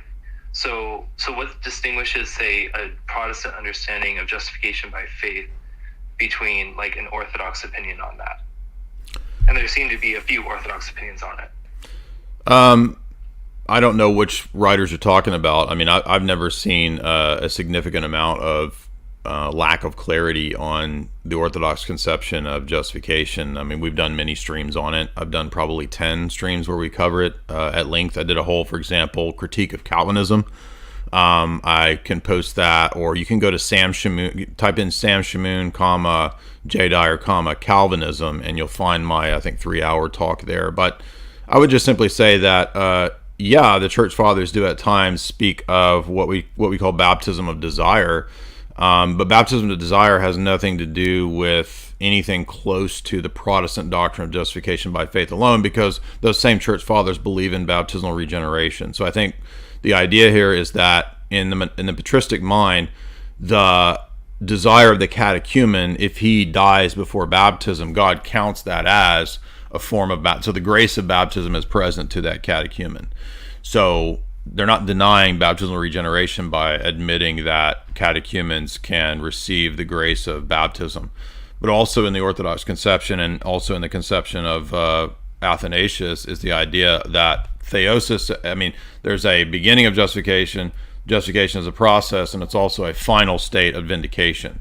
So we don't have the ordo salutis that Reformed Protestants have. We think that glorification, for example, occurs in this life.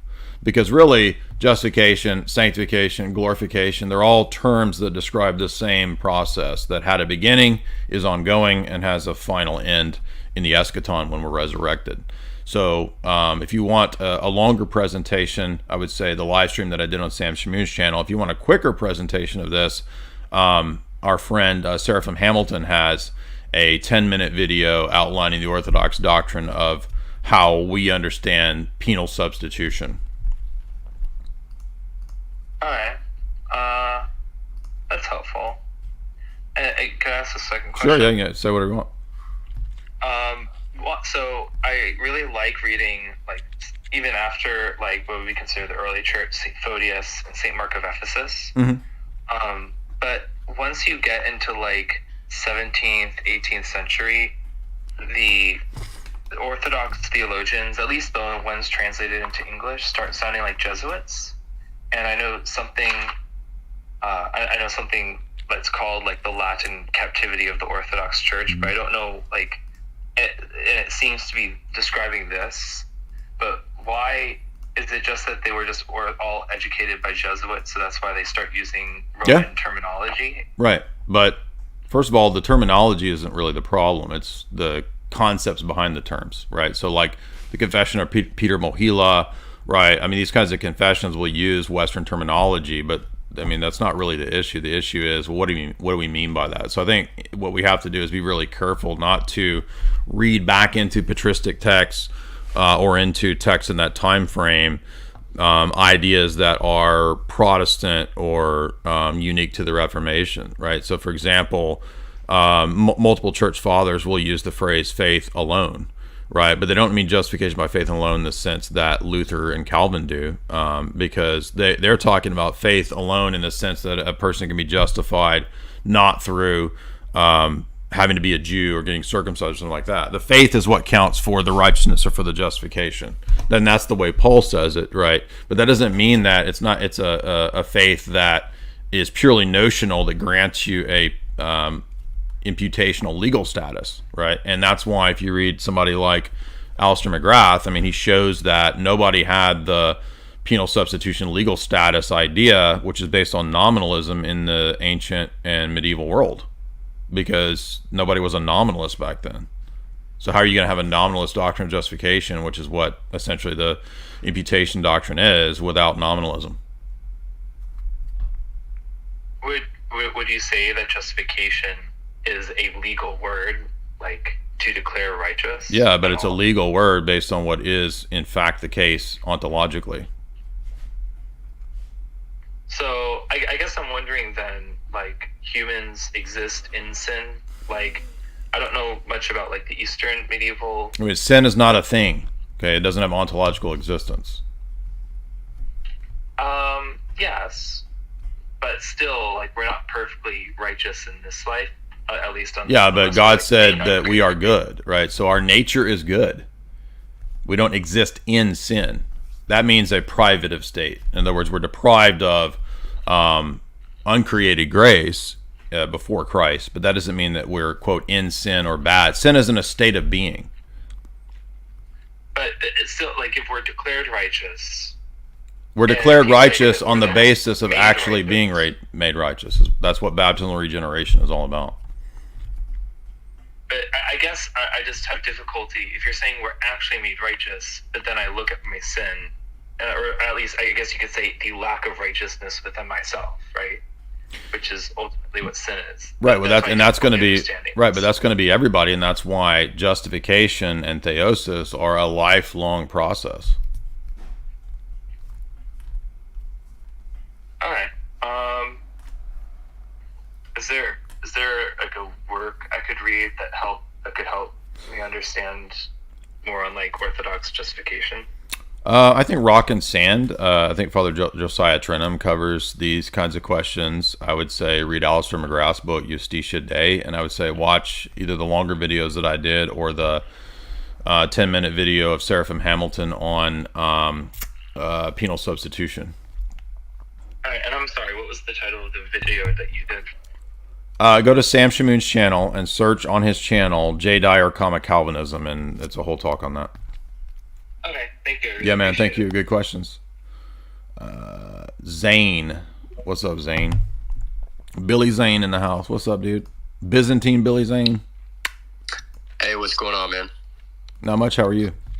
I'm pretty good. Hey, I just have one comment for that Protestant guy earlier, and then I got one question.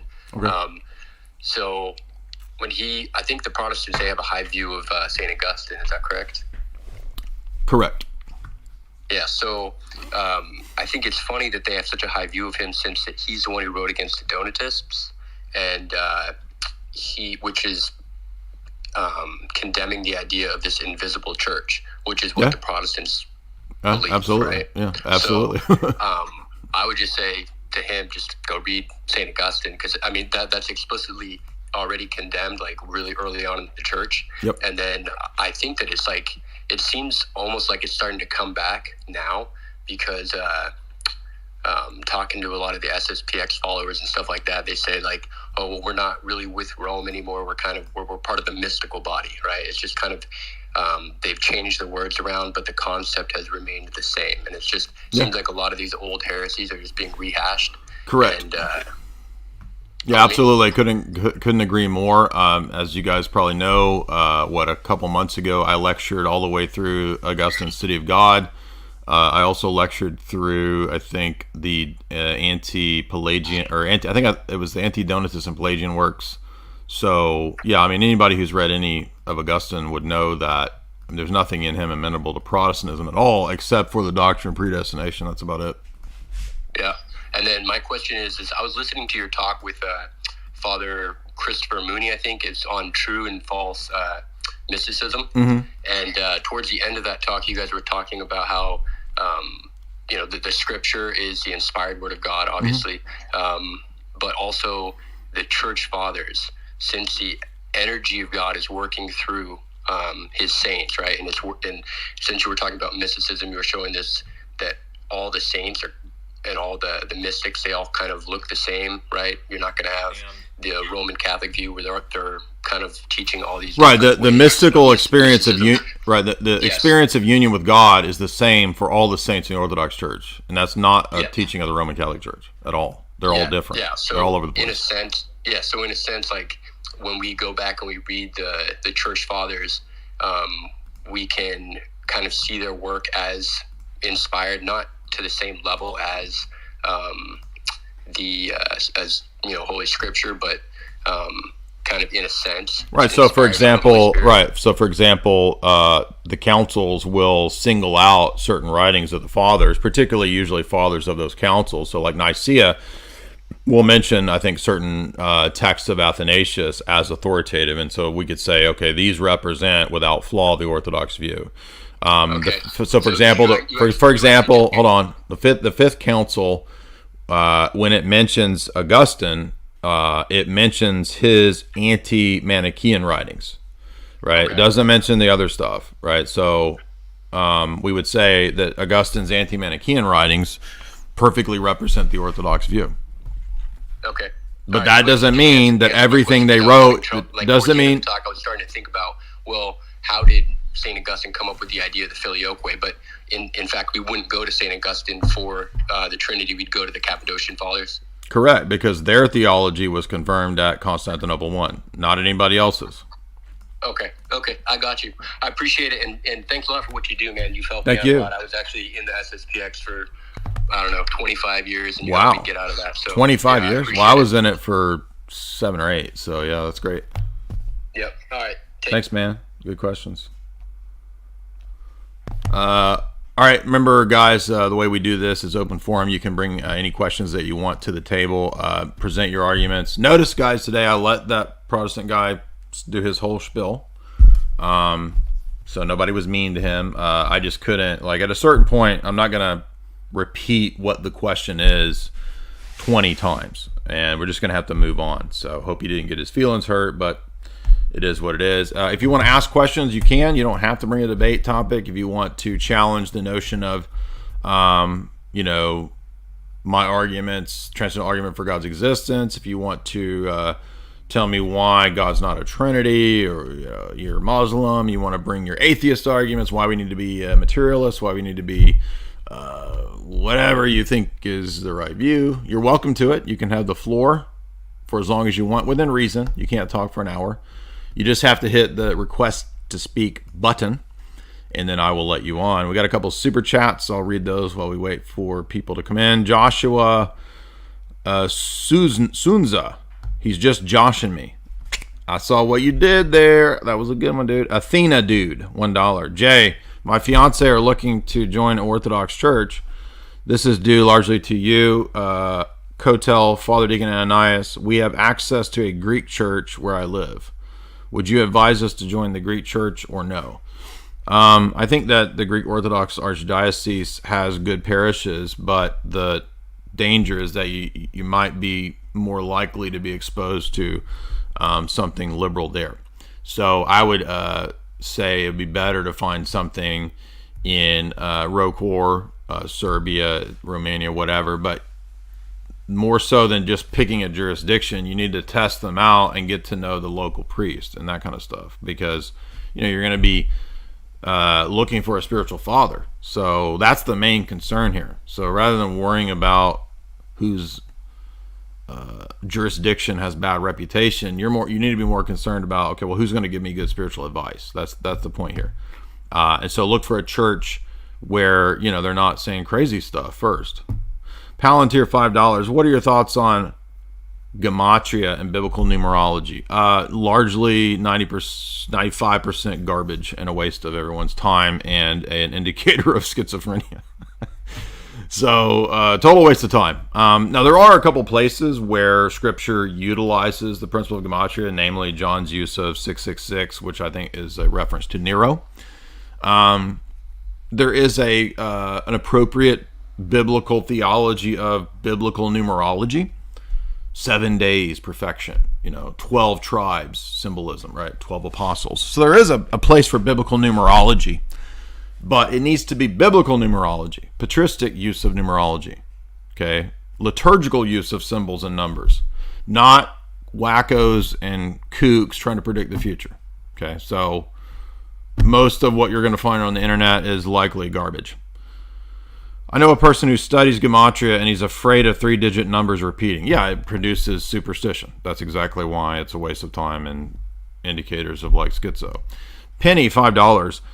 Are there chalk supplements in your water, or do they make your brains too big? I don't think I have any chalk that goes directly into water, but this is a great point to say, guys, if you do want to up that toxic masculinity, which I notice a lot of people, I feel right now a lot of people got low levels of toxic masculinity.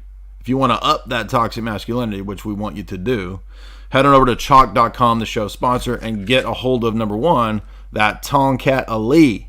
Okay, Tomcat Ali will give you, with peer-reviewed certitude, testosterone boost. Yes, peer-reviewed certitude. For all you science boys, that's science, peer review. What's your source on that? The source is the peer review, boy. Did you know I got a peer review paper out there too? Not on chalk, but I do have a peer review paper. That's why when people say, oh, peer reviewed, I'm peer reviewed, are you? Your peer review is science. So they got that Action 2.0.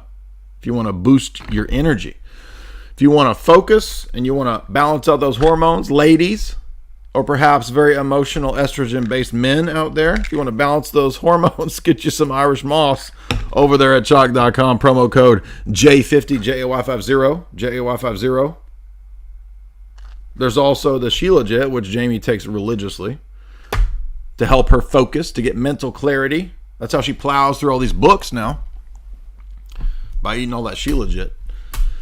And a lot of the carnivore keto community has become very, very infatuated with Shilajit. So if you're into that kind of a diet, it's not really going to be that difficult or bad for people into carnivore keto. There's also ashwagandha. There's also the daily.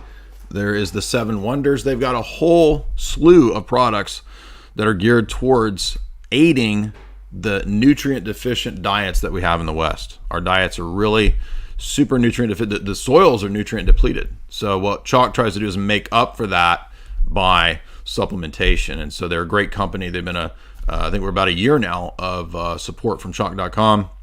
They're great people. They've been huge supporters of my channel. If you want to support me, do that by going over to Chalk.com, using the promo code J50 to get 50% off all the products that are there, including superfoods like the Chocolate, great addition to your daily smoothie, morning smoothie regimen, however you do it. But also, last point here, if you want to get access to the recurring subscriptions, that way you don't have to put in this information. And I feel like you're going to like Chalk good enough that you want it coming every month, right? You want it on a regular basis. Use the promo code J53LIFE. That's J53LIFE. 53% off, and it's also a recurring subscription. And their products, by the way, are rainforest sourced and really stringently strained for insane levels of purity. So they really strive to be on that purity tip. Frankie D, $5.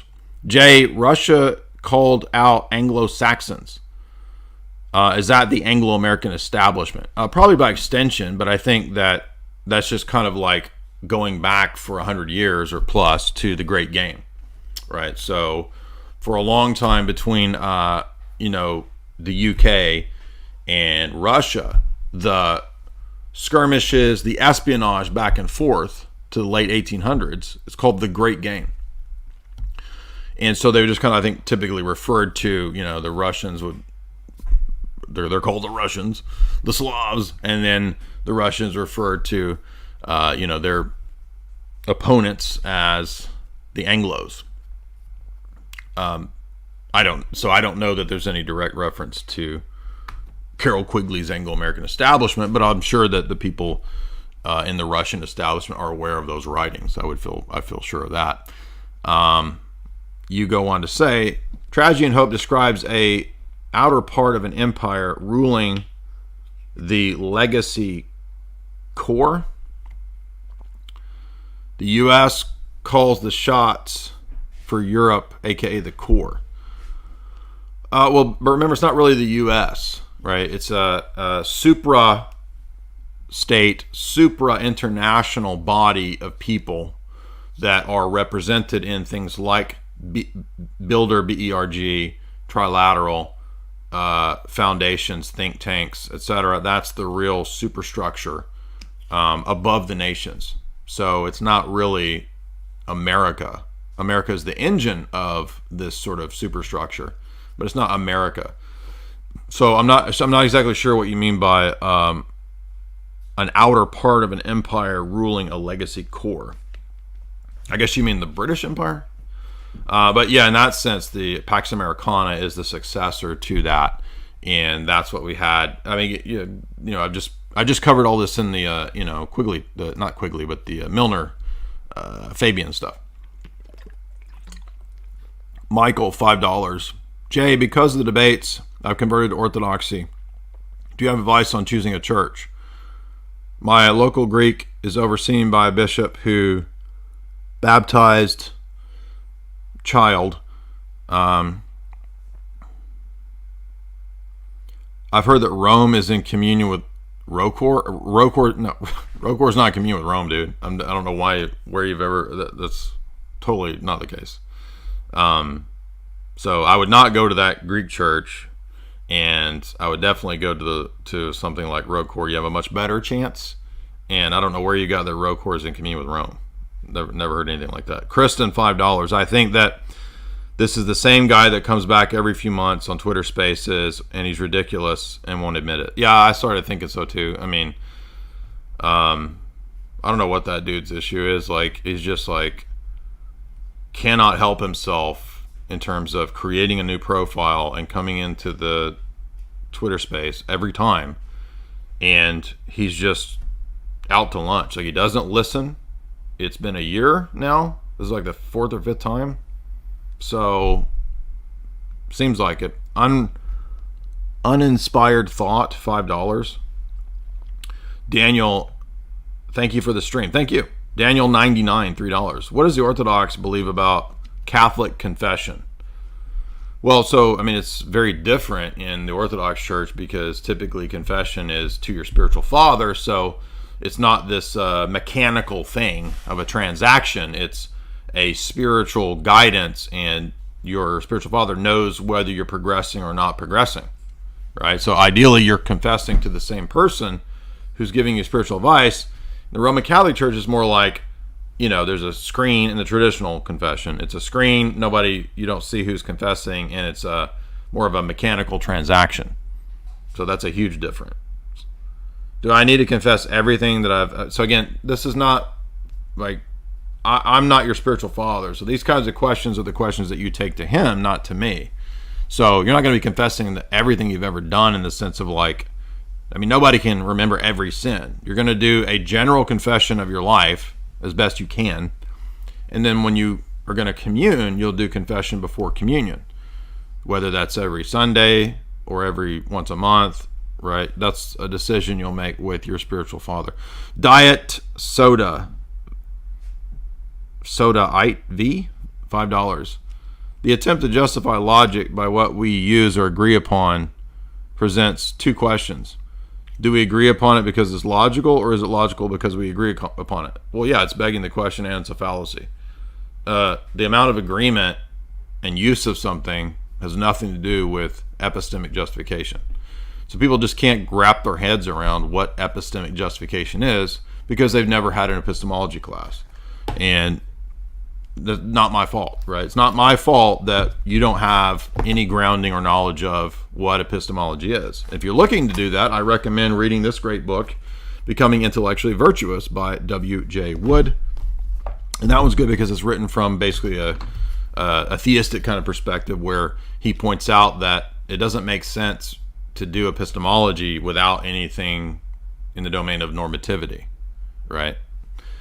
So he's good from that perspective. If you're looking for more of like a classical textbook type of treatment, there's the Bonjour book, Epistemology. So those are good places to start. I've done many talks on this idea, and I'm sorry that guy couldn't get these basic points. All right, let's see who's next up. Mo? What's up, Mo? Or Ma? Is it Mo or Ma? You got to unmute yourself. Hey, Jay, a huge fan here, so it's nice to, I've joined a couple of times, so I just wanted to inquire. I had a couple of comments you made about Protestantism, so I was just seeing if I could have maybe two good reasons on why you think Protestantism is false. Something I could act like a conversation starter, maybe in the future or something. Thank you. Sure. Well, first thing I would say, reasons Protestantism is false is because I think that the New Testament, number one, doesn't teach sola scriptura. I think that there's an obvious necessary place, both positive prescriptions to keep oral traditions. I think the Old Testament has many places where we see oral traditions. I think that in the New Testament itself, there's many places in Paul's epistles or in the writings of Peter's epistles, where the oral teaching of the apostles is also identified as the Word of God. So we can't restrict the Word of God to only written texts. I think that is the number one point I would go to. Number two, I would say that Protestantism's doctrine of the church is defective. And so if there's not a coherent, clear doctrine of apostolic succession, which I think the New Testament, especially the epistles of Paul, teach, then we're going to have a defective ecclesiology. And I think the history of Protestantism definitely bears out that defective approach to ecclesiology. So those are the two main things that come to mind. And then by extension, obviously, I disagree with the other classical Protestant distinctives, such as sola fide, sola scriptura, whatever else you want. Essentially, you disagree with the five solas, right? Sure. Okay. Thank you. I'll look into that. Thank you very much. Yeah, I mean, I have if you want to look specifically, I did a 3-hour talk that's gotten kind of popular on YouTube about 3 or 4 years ago. It's got like 60,000 views now, just on why I think Protestantism is not the case. By extension, there's also, as I said, go to Sam Shamoon's channel. There's the search at Sam's channel, J. Dyer, Calvinism. And you can find all the arguments against Calvinism will also apply basically to, classical Protestantism as well. So I can put that in the chat for you guys. So if it should pop up. Let's see if it pops up here. I think it's, so there's two of them. J. Dyer's response to, and that's more about, that's not really about Calvinism. That's a response to vocab Malone. But J. Dyer exposes the heresies of Tulip would be more relevant. That's the one that is probably more relevant to your position there. Critiquing classical Protestants. Vitamin G, what's up, dude? Vitamin G.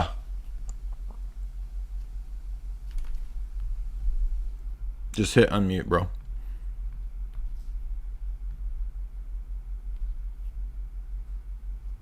Vitamin G, are you there?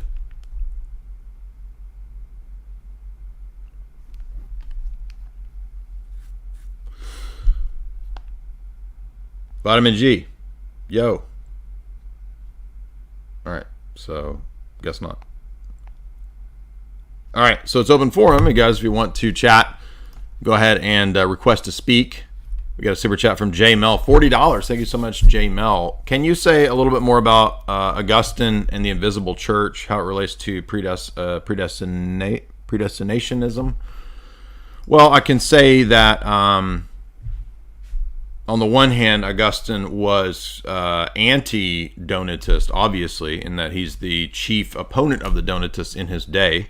The Orthodox Church does not accept every single thing that Augustine developed, particularly in terms of ex opere operato. We do typically, overall, in the big picture, agree with, obviously, Augustine over the Donatists. The Fifth Council does say that the Donatists are considered heterodox. And really the essence of Donatism, as we probably know, is that the sacraments lose their efficacy and their validity on the basis of the moral standing of the minister. So that's the main problem with Donatism, is that once you make the righteousness of the administrator of the sacrament the hinge upon which the efficacy of the sacrament is based, now everything is thrown into doubt. This is one of the key arguments that Augustine makes against the Donatists, which is just simply that, well, you can never really know if your priest or your minister or whoever's baptizing you, if he's a secret heretic or not. Maybe he's having lustful thoughts at the time of baptizing you, and if so, then he's outside of the grace of God in that moment, and so thus your baptism would no longer be valid and no longer efficacious. This is obviously a kind of absurd rigorism, an absurd puritanicalism, and in fact, the actual Donatists were nuts. If you go back and read the actual histories of the Donatists and what they wrote, they believed that pretty much you basically had to be a martyr to be saved. And so they would actually instigate and try to be martyrs to the extent of even like throwing themselves down wells. I don't know how you could be a martyr throwing yourself down a well. Maybe in their mind, in their crazed minds, that was battling against sin. Like, I'm going to throw myself down a well before I have a boner. I mean, just stupid stuff, right? This is mental illness, basically. And so Augustine was correct in really just illustrating through many, many practical arguments, logical arguments, and biblical arguments, and patristic arguments, how this position is silly. Saint Cyprian, the prior to Donatism is the pre-Donatists, who were the Novatians. And the Novatianists and these other puritanical groups basically held to weird ideas like if you sinned after baptism, you couldn't be saved. If you were a traditor in that you gave it the scriptures under persecution, you could never be saved. I mean, they had all these, if you sinned after baptism or if you committed adultery, you could never be saved. So there was this really hardcore rigorism. And that led them first to posit the ideas that the baptism of somebody who in any way was sinful or whatever wasn't efficacious. And unfortunately, for a time, Saint Cyprian had that view against Pope Saint Stephen. And we believe that Saint Cyprian was incorrect. Saint Stephen eventually Pope Saint Stephen gets vindicated, because as we know, the church, especially at the Fifth Council, explicitly and completely does not teach Donatism. But a lot of Roman Catholics just assume that, oh, well, then the Orthodox view, or Orthodox or Roman Catholics assume, both, amongst both groups, oh, well, then we believe everything that Augustine taught about the sacraments. And that's not the case. Okay. And there's specific canons later on, especially at the Sixth Council coming out of Trullo, that are not identical to Augustine's ex opere operato doctrine. In fact, in the Latin Church, as the church develops, they get to really absurd conclusions with their sacramentology, where they start to even say that pagans and atheists can baptize you in extremis. And that's still in Denzinger, by the way. That's an outworking of the absurdity of the Roman Catholic position.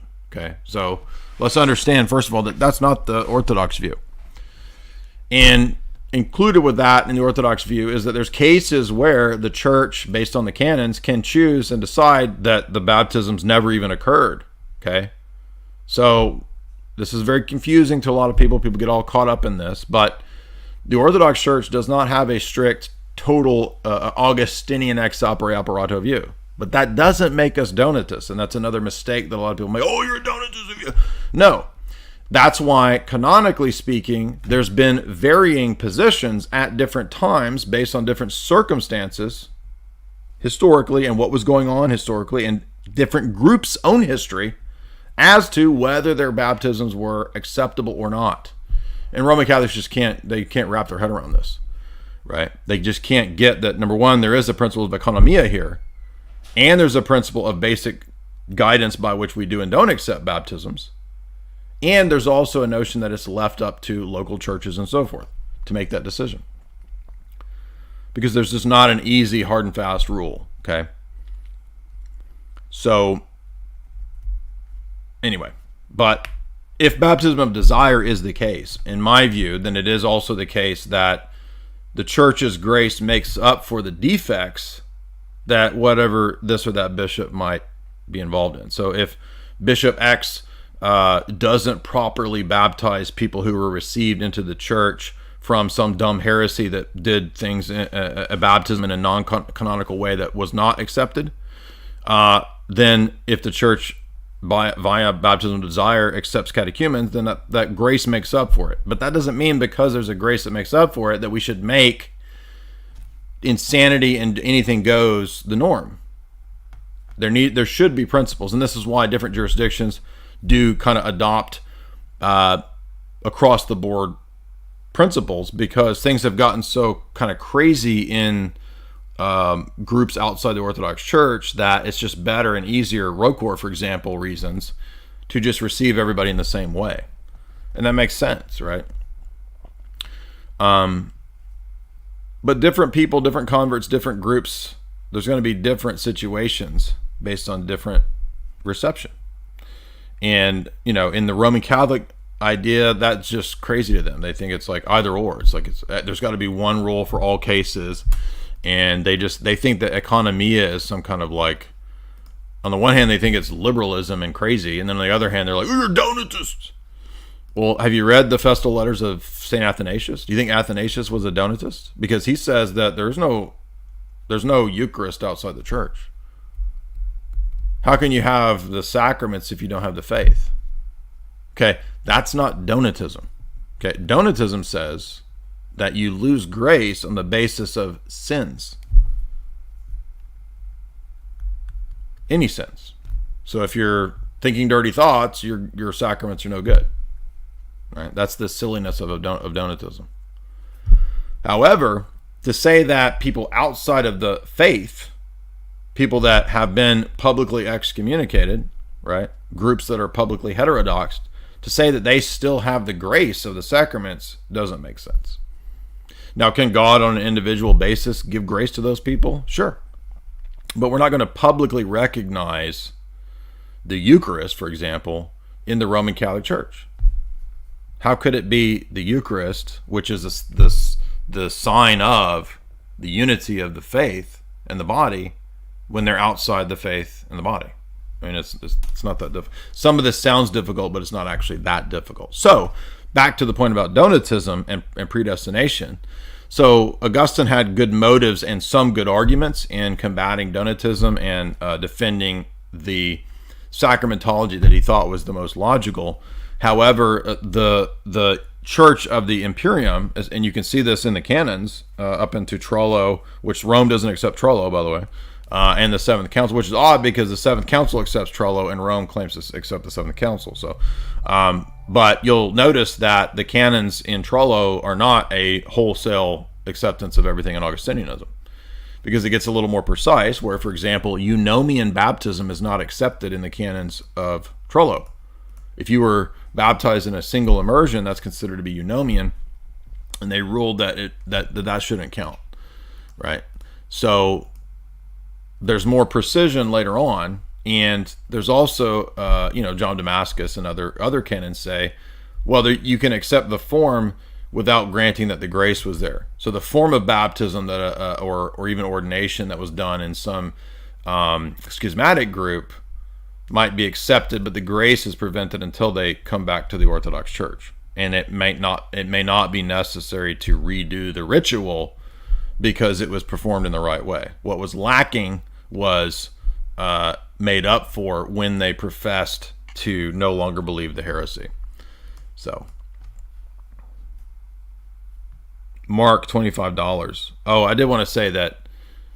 So that you see how this gets to be kind of nuanced and very philosophical. But the irony is that the Roman Catholic position, which actually pretends to be sort of the liberal position on this, actually isn't the liberal position, because if you noticed, NPR just covered a year or two ago how, because of the absurdity of the Roman Catholic doctrine of matter, form, and intention. Right, in the Roman Catholic view, you got to have matter, form, and intention for a valid sacrament, right? And there was a priest in a Novus Ordo diocese who, for like 20 years, had not been using the right form of baptism, and so nobody's marriages, nobody's baptisms were valid for like 20 or 30 years in the Roman Catholic Church. See how silly this is? Why? Because he didn't pronounce the form exactly right. So they view it like a magic ritual where you have to say the magic words, right? And this is their whole medieval Latin trad sacramentology. I'll show you what I'm talking about. And this is, illustrating the absurdity of the Latin trad position. And why do they believe this? Because of an Arizona priest used one word wrong in baptisms for decades. Yep. Actually the Roman Catholic position is the legalistic position that leads to absurdities. There you go. There's the NPR article.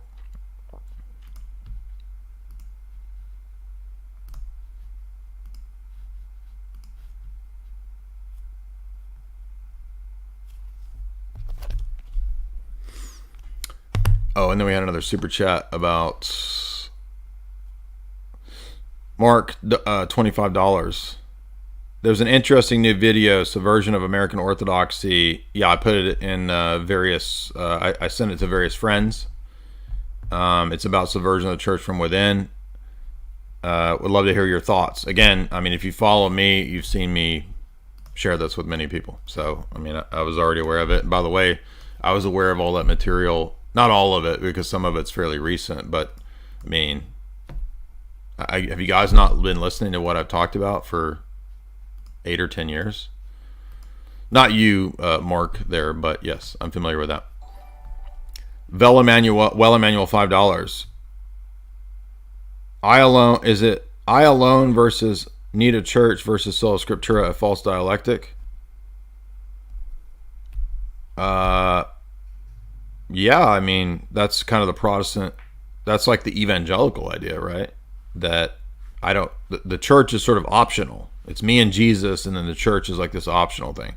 But to be fair, I understand why Protestants come to that conclusion, because there's so much corruption in every so-called church. So I understand why Protestants come to that conclusion, but whether there is or isn't a church, objectively speaking, is different than that question, right? Two different questions. So we can understand why people come to the conclusion that the church is just a giant mess if you're new to this religion, right? It took me years of wandering through and sussing out a bunch of garbage, a bunch of mess, a bunch of idiots, a bunch of cult leaders, mentally ill people for years and years and years, right? And then you find the pearl of great price, I guess, right? So as long as you seek first the kingdom, it will be added unto you, right? So we can be charitable and be like, look, we understand that you know, Orthodoxy is not that well known in America. And so when you look at the evangelical church, when you look at the Roman Catholic Church, and you see just all this craziness, you know, I can understand why people will be like, well, man, maybe it's just me and Jesus. I don't even need this weird institution because there's a lot of subversion. Absolutely. But no, there still is a church, right? And guess what? I hate to break it to you, but there's subversion and corruption in the Orthodox Church. And so I don't know where the Roman Catholics are like, he doesn't ever talk about corruption in the Orthodox. Yeah, we do. We talk about it all the time. So I don't know what you're talking about that I don't talk about it. Yeah, we do. What do you mean? I mean, this documentary, guys, I was doing podcasts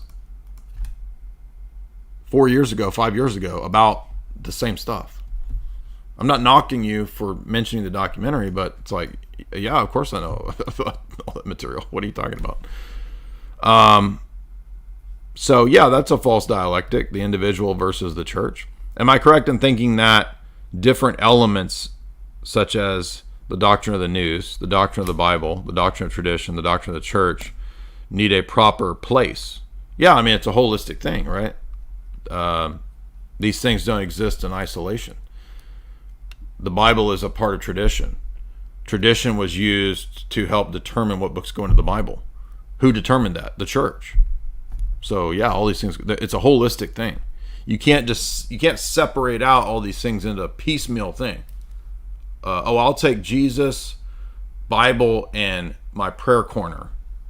But I don't want church, I don't want history, I don't want tradition. They all go together. It makes no sense to separate these things when they exist as a holistic thing. They're distinct, but they exist one in the many in balance.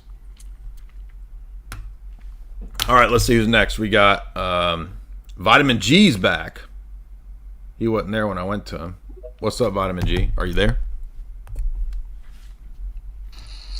Hey, Jay, can you hear me? Yes, sir. Hey, thanks for taking me, man.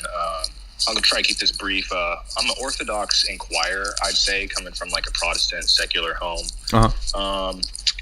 I'm moving to a town with a real beautiful Greek parish. I've heard a couple other people ask kind of questions about the Greek parishes. I'm going to visit it, make sure there's not too much funny business going on there, of course. But could you give like an explanation briefly of the like church structure and if Greek churches are in communion with Russian churches, and also including like Ethiopia and the Serbian and OCA and ROARC churches, like to what extent do they recognize each other as being valid?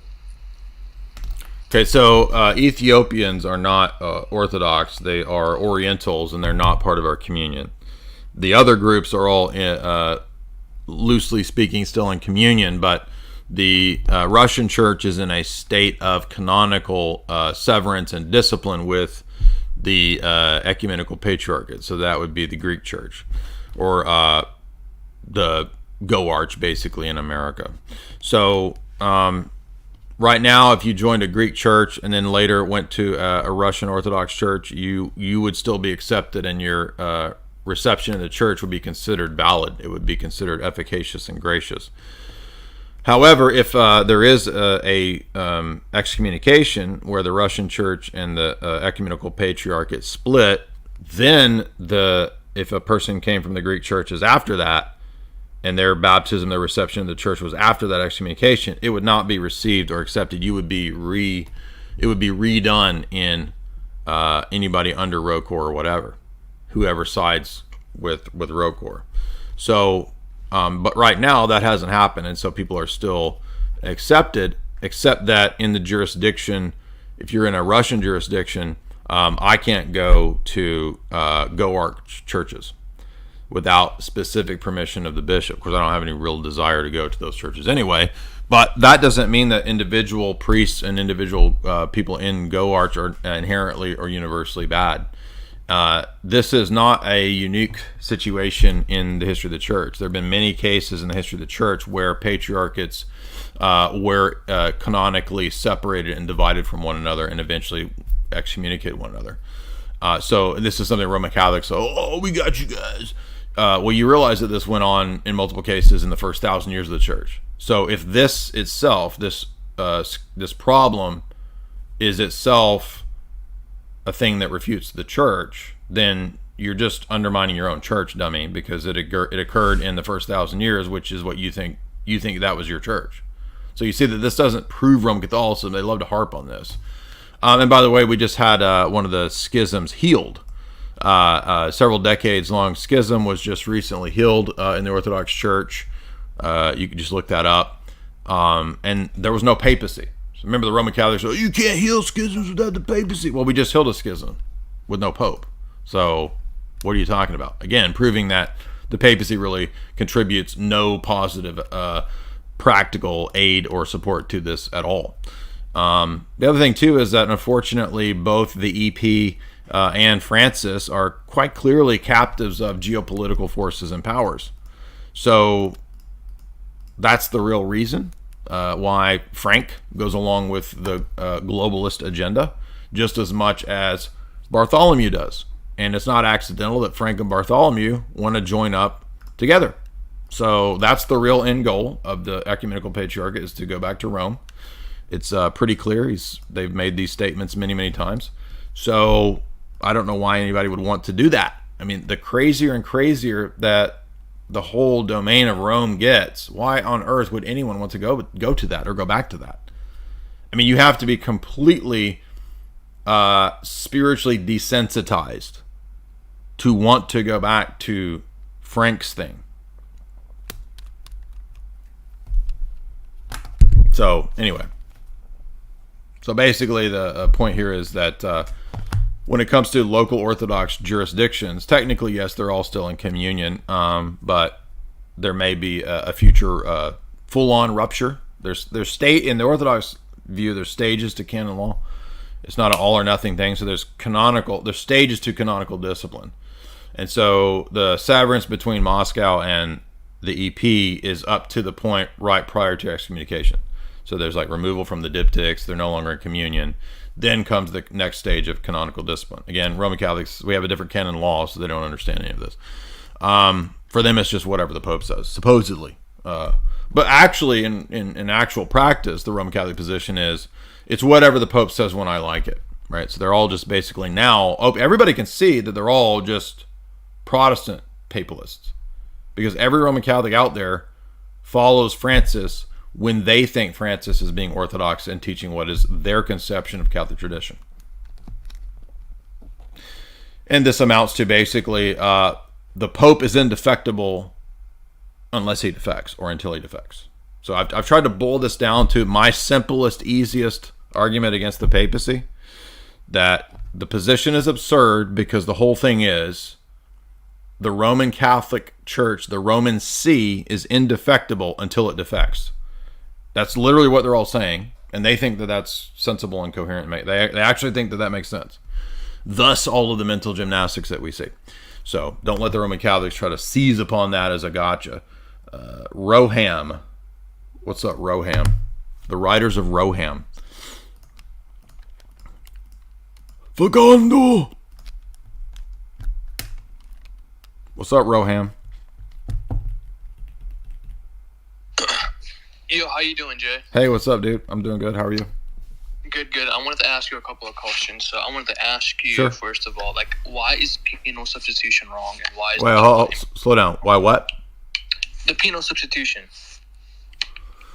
Well, it's wrong for many reasons. One would be, as I mentioned to the guy earlier, penal substitution in the classical Protestant sense relies on a nominalist view of legal pronunciation. So nobody in the ancient and medieval world had a nominalist view. For one, Occam and Ockhamism hadn't occurred yet. So how would anybody have a conception concomitant to that relies on Ockhamism, which is what the Reformers borrowed, right? Luther is influenced by Gabriel Biel. Biel is a nominalist who gets that from Occam. This is admitted now by the greatest Lutheran scholars like Heiko Obermann. So if nominalism is the basis, philosophically speaking, for how God could declare you to be something that you are in fact not, then we know by that fact alone that nobody in the patristic era or in the medieval church was teaching justification in a penal substitution legal transition sense. That's the first that's a pretty devastating philosophical historical argument if you think about it. Do you understand that argument? Yeah, I totally get it. I wanted to ask you about the distinction between justification and sanctification. Right. So hold on. So that's just one argument. Next argument would be, before we go on to your question there about the distinction, is that in Scripture, when God speaks, it occurs. When He speaks, the world is created. When He speaks the word into our hearts, we're transformed. There's no such thing as God speaking and it not coming to be. So it makes no sense for God to declare somebody or someone something when they're not that thing. That makes God a liar, calling wicked people righteous when in fact they're not. That's dumb. Second, the examples that Paul gives in Romans 4 don't fit with the classical Protestant doctrine. Paul should be citing Romans 12 because that would have been when Abraham was transitioned from wrath to grace. The transition from wrath to grace is fundamental to the Protestant, especially the classical Protestant doctrine of regeneration. So if that's when Abraham was regenerated and made righteous, Paul should not be citing Genesis 15, but he does. He cites Genesis 15. So this is like 3 chapters of Abraham engaging in righteous actions as a friend of God, as a righteous man. And yet, that's what Protestants go to in Romans 4 to prove the transition from wrath to grace. That's dumb. Right. And then to your question about the Ordo Salutis, the Protestant doctrine rests on the assumption that the different terms in the New Testament, like justification, regeneration, sanctification, glorification, are some strict, distinct stage or process. They're not. They're used interchangeably multiple times in the New Testament. For example, glorification is not something that Paul restricts only to the eschaton. Paul speaks in 2 Corinthians as glorification is something that we experience now in this life as we see Christ's face now, glory to glory. So glory is a present reality. This destroys the dumb Protestant idea that glorification only exists in the eschaton. So it's not a reformed Ordo Salutis. It breaks down. Right. I was going to ask you a follow-up. So do you know like any church father that doesn't make that distinction explicitly, like in their writings, and also talks about theosis and like well, hold on. What doesn't make what distinction? Doesn't make what distinction? That doesn't make a distinction between justification and sanctification. Do I know of a church father who doesn't make the distinction? Yeah, like they explicitly stated, like, you know, that there is no distinction in some sort of way between justification. Well, I think their uses of the terms interchangeably proves that they're not believing the Reformed distinction. Right. By the way, just read Justitia Dei. So the famous Protestant Anglican scholar Alistair McGrath, his famous book is about, dude, nobody before Luther taught this doctrine. Right, totally. So he'll show that too. I was gonna ask you, like, you know, do you know any church father that would like teach theosis, like and like, you know, with a lot of writings on it, giving it a fair treatment instead of like a couple of quotations on it? Well, what typically happens in the history of the church is that people don't write entire treatises on something until it gets questioned. So you don't really have people in the 1st, 2nd, 3rd, 4th, 5th, 6th centuries explicitly saying there is no such thing as theosis. Theosis as a specific debate doesn't really come into focus until Palamas is debating Akondinos and Barlium. So the closest thing to that would be the specific debate, Dialogue with a Barliumite, where they actually do debate theosis. Right, totally understandable. Also, I was going to ask you, what views would the Orthodox reject from Augustine in his book, A City of God? I did, I think, 2 lectures through the entirety of City of God for multiple hours. And so if you watch those lectures, you'll see where. I mean, I think I spent 5-6 hours on that. I'm not trying to be rude to you, but I'm saying that if you want the full treatment, you would need to watch those. But off the top of my head, I could say, let's see. So he does outline his predestinarianism there in terms of a unconditional election. He has a hard stance on that in City of God. He does basically lay out his beatific vision doctrine, which we would reject. He doesn't really have a clear, obviously, no clear doctrine of the nous. So Augustine tends to identify the intellect with the soul. So I think we would have a problem with his body-soul dichotomy. He's very positive towards Neoplatonism throughout City of God. So I think we would be more critical of Neoplatonism than he would be in terms of positive elements. I mean, those are the main things that come to mind, but I'm sure that a big one would be, yes. So if you remember when we covered City of God, we really hammered on the libido dominandi. So there's problems with his libido dominandi doctrine. And he just seemed to not be able to conceive of how sexuality could be without sin. So Augustine is very clear that even sacramental marital relations between a man and a woman still are sinful. He's obvious. He just flat out says that, and he you can tell he's struggling with it, right? He's like, I just don't see how, because he really identifies the sexual desire with original sin. So we would reject that. Mm-hmm.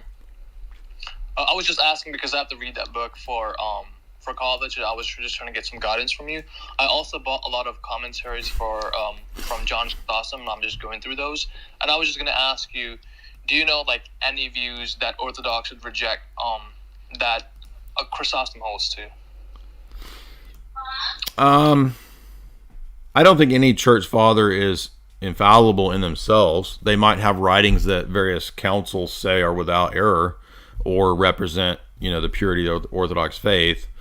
But I mean, I'm sure somewhere St. John Chrysostom says something that's incorrect, but off the top of my head, I don't know of anything that we would say, he made this error there. I don't know about that, but I would say, just watch the couple talks I did on City of God where, we go through the whole book.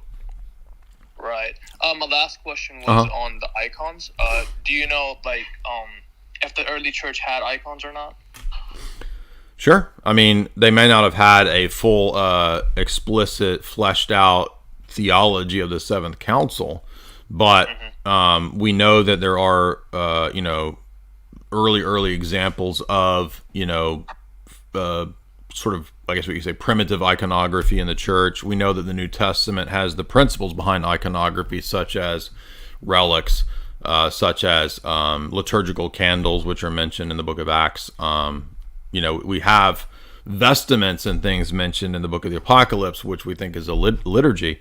So, I think the principles are there, even though there might not be like a totally spelled out iconographic doctrine that is in the Seventh Council. And that's because, again, the theological issues don't get specified typically until they're questioned. So, right. Yeah. Right. Do Orthodox believe in superstitionism? Yeah. I mean, the church is the true Israel. It's what Israel was pointing to. It's the fulfillment of Israel. Romans 11, I think, and many church fathers say explicitly clear as day that there is still a future conversion for the Jews. How that will come about or when that will come about, we don't know. But that doesn't mean there's a reversion to the Mosaic economy. So, the nation of Israel and the Mosaic economy are kind of all, one bundle pointing to the work of Christ in our view. Right. One more question. Would the Orthodox accept Christus Victor holistically? I think if you read book 3 of John Damascus to the very end, he clearly says that the meaning of Christ's death and descent into Hades is a Christus Victor. And so that's, I think, the essence of the patristic view. I would be hesitant to say wholly and completely, because that's something that was outlined by Lutheran theologians in the Reformation. So I'm sure that there's areas where we would disagree with the Lutheran characterization of what Christus Victor means, but the basic idea is summarized, in John Damascus, book 3, the end of book 3. So if that's what is meant by it, then yes. But if it also includes Lutheran ideas of sola fide, no. All right, got you, man. Thank you so much for great questions. All right, good questions. Walter Schmidt, what's up, dude? How you doing?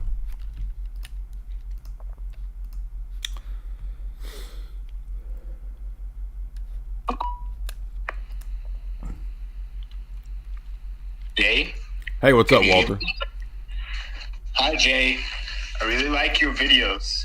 I got a few questions for you. I watched the video on church and state today, and I had a few questions about that for you, Okay. First of all, what kind of monarchy would you say is the best one or the best function? I'm not sure now which kind of monarchy was in the Byzantine Empire, but what would you say fits most with the Orthodox doctrine? Yeah, this is a tough question that I'm not sure on myself. I mean, I think that there's a kind of a range of things going on. I mean, in the Old Testament, we have what kind of is a constitutional monarchy, because the king, there's the law for the king. So if you read Deuteronomy, there's the law of kings. I think the idea here is that, this is not a total autocracy where the king just does whatever he wants. I think in the history of Orthodox monarchies in the last 2,000 years, you probably have a range of things, ranging from autocracy all the way over to constitutional monarchy. So what of those is the best? I'm not actually sure. I think the church is not primarily a political institution, so it doesn't dictate that you have to do this form of monarchy. I don't think that it dictates that you have to do a monarchy, but it's definitely the most logical, the most biblical, the most historical form of government. It's the only one that the church has ever, kind of blessed, hence the coronation ceremony. So, but I don't have like some hard, clear argument between, hereditary monarchy, constitutional monarchy,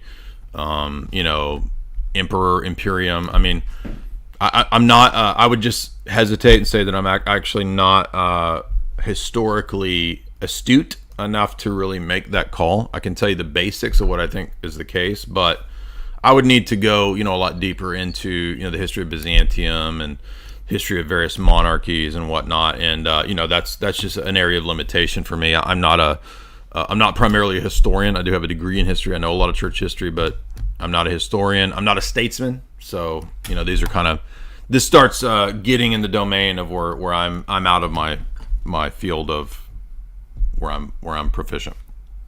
Yeah, it's okay. Yeah, I mean it's a tricky question.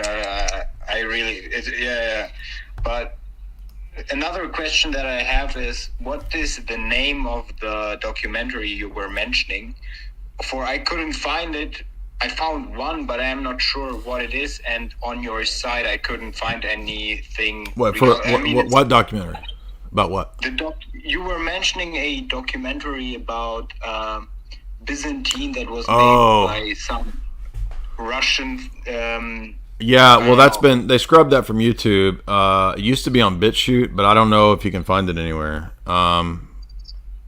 It's called Byzantium Empire Destroyed by the West or something like that. But you'd have to, I would say you'd have to go to like BitChute, Vimeo. You're gonna have to look around. I'll find it. Yeah, thank you. What else? One thing. You were mentioning in your video on book recommendations. You were mentioning that you would do a book recommendations on Orthodox literature. what is there one book you would, I don't know, oh, you mean like to start, oh, you mean when I said books on Orthodox theology, not literature, right? Yeah, that's what I mean. Is there one book? What? Is there one book that you would like recommend to a beginner? Today I visited my first liturgy. I got you. So it depends. Are you a beginner to religion as a whole, or do you like have a background as a Protestant or a Roman Catholic? Because which book I recommend will depend on the background. I mean, I understand what all the denominations are about. I'm reading Nihilism actually right now. Okay. The one you mentioned in the other video, and I would say. So, do you want something more historically focused or more theologically focused? Yeah, I'd say historically. Yeah, that would be good. Yeah. So, John Meyendorff has a book called The Orthodox Church. I would say do that one. What's the name? Father John Meyendorff, Meyendorff, Meyendorff. Okay. And can you give me another on Orthodox theology? Yeah, Vladimir Losky, Mystical Theology of the Eastern Church. Okay, thank you. I actually was thinking about a video recommendation for you if you'd like to hear it. It's how to read and take notes, because I was looking through your videos and you seem very sophisticated and you have all these notes and stuff, and if you want you could make like something like a little tutorial right. on how to academic. Yeah, but see here's the thing. I get asked this a lot, and people assume that there is this elaborate, organized process. There's not. I read really slow. I underline a lot, and basically all I'm doing is when I think there's an important page, I summarize what is on that page. That's it. There's no rhyme or reason to the colors. It's not that organized, as you can see here. All this does is summarize what's on the page. That's it. So I hate to break hearts. It's okay. I hate to break hearts, but there's not actually any rational, logical process. It's kind of random and chaotic. So, but I do get asked that a lot. Well, I get asked that a lot. Thank you for those questions, good questions. But and everybody's like, "Oh, I want to know." There's no life hack. I don't have any coherent. I just write a lot because for me it's helpful because I'm a visual kind of person. So I remember kind of what's on the page, and it helps me to be tactile in terms of underlining it. You kind of, when you're underlining, I think you reinforce what you just read, and it kind of gets stored in there twice. The sticky notes are just basically bullet points of the important things on that page. That's it. So I don't really have any methodology beyond that. Metatronic. What's up, Metatronic? Hey, Jay, I got a quick question for you. What's up? The Theandric Union, obviously, the person of Christ is a divine person. It had divine nature from all eternity, assumed human nature in his incarnation. When Jesus said nobody knows the hour, the day, or the time except for the Father, was he speaking from the inherent limitations within his human nature, or was he speaking allegorically? Right, I agree with St. Basil, who covers this in a couple letters. I think it's letter 235-ish, somewhere in there. If it's not, I'll post the exact sections of where he covers it. And it's like exaggerated phraseology, like when he says, "There's no one good but God," or "Why do you call me good teacher?" Right? Well, in other places he says he is a good teacher. Right? "You are correct to call me teacher." Right? So it's kind of like, nobody knows this, or nobody can do this. It's not in the sense, in an literal exclusionary sense, because in other places Jesus does speak of having omniscience, and the scriptures tell us that he does have knowledge of all history and all facts.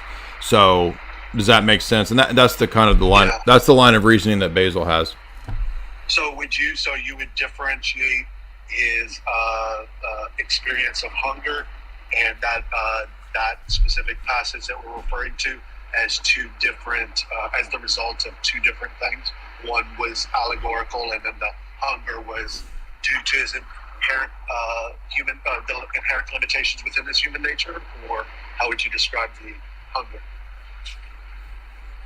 Well, I think that, so hunger is what the Orthodox Church calls a blameless passion. So that would be a fundamental feature of human nature, right? That we're made that we do need to eat. And so Jesus being fully human, right, he assumed our state, including the weakness of needing to eat food.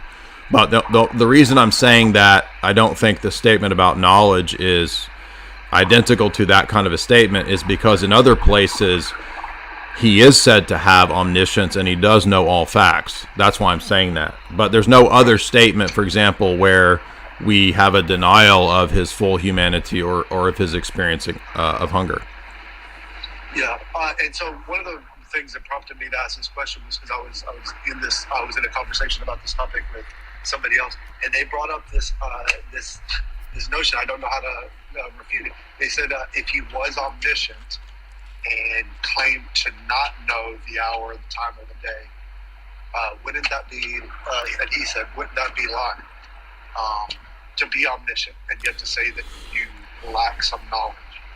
No, I mean, to use rhetoric and teaching devices is not lying. I mean, this would be like, oh, well, anytime you're using a simile or a metaphor is a lie because similes and metaphors are not literally true. So this sounds like a person with autism who thinks that any kind of exaggeration or rhetoric would somehow be lying. That's silly. Okay. Hey, thank you so much, Jay. Keep up the good work. Yes, sir. Thank you. Good questions.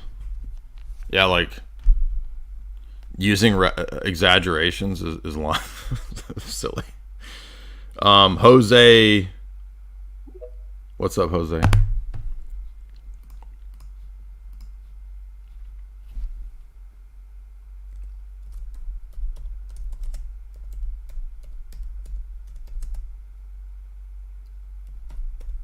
So here, by the way, is all right, well, I don't hear you, Jose, so maybe next time.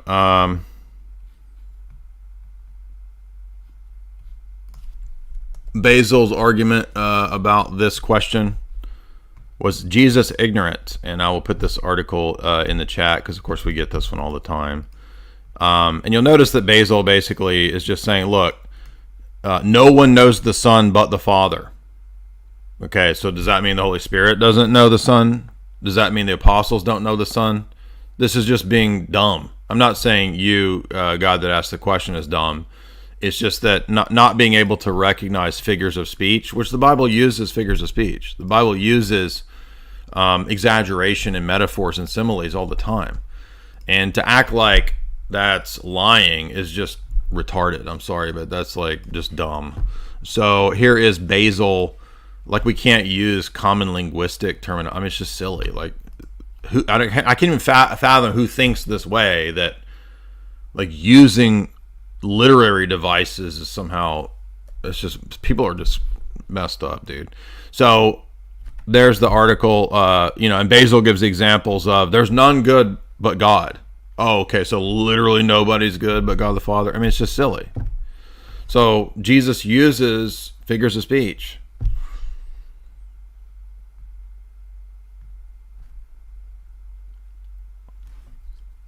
For example, well, there's a whole bunch, actually. So there's that article. Was Jesus ignorant of the time of his second coming? And you can find this over at the Preacher's Institute. Just type in Preacher's Institute, was Jesus ignorant of his second coming? And it'll come up. So there it is. Then we have a super chat about political stuff. I don't follow political stuff, so I don't know about any of that. Today, like I said, not trying to be mean, but today's discussion was theological topics. So, we're not really getting into any of the political stuff. But I don't follow any political movements or people's, party politics stuff, right? If people want to do that, I'm not saying it's wrong for people to do that. If they want to get into local politics and try to promote good things, that's up to them. It's just not what I'm into, and haven't been into that for a long time. So I can give my opinion on various like political issues, but like I just checked out of American politics a long time ago, dude. So I don't get involved in anybody's political disputes and drama and that kind of stuff. So you'll notice when I'm on Lord Voldemort, I lecture on the writings of the elite. So I try to look at things from the meta-political perspective. That's what my take. Geopolitics, big game, long-term politics. That's what I do. So, all right. So, guys, remember tonight I'm going to come back and we're going to have a fun stream where it's not going to be totally ridiculous. We're going to cover, some actual interesting clips that did turn up in regard to Klaus. Some cool clips I found of Mel Gibson, of Jel Mibson. There's going to be discussion. I got a giant list of stuff that I thought was really cool this week. Found a really good clip from Max Kaiser on Bitcoin I want to go through. Somebody found actually where they're saying the cities of the future will be Walmart cities. I'm not joking. Okay, so my satire was prophetic. I'm not saying I'm a prophet. Okay, so I'll use the spurgs out there that can't understand exaggeration and literary device. I'm not literally saying I'm a prophet, dude. It's a joke. Okay. Cities of the future. Walmart City. They're literally going to build Walmart City. Okay, I made a joke about that in that joke clip I played at the beginning of this. It's now coming true. And I should not make jokes because they come true.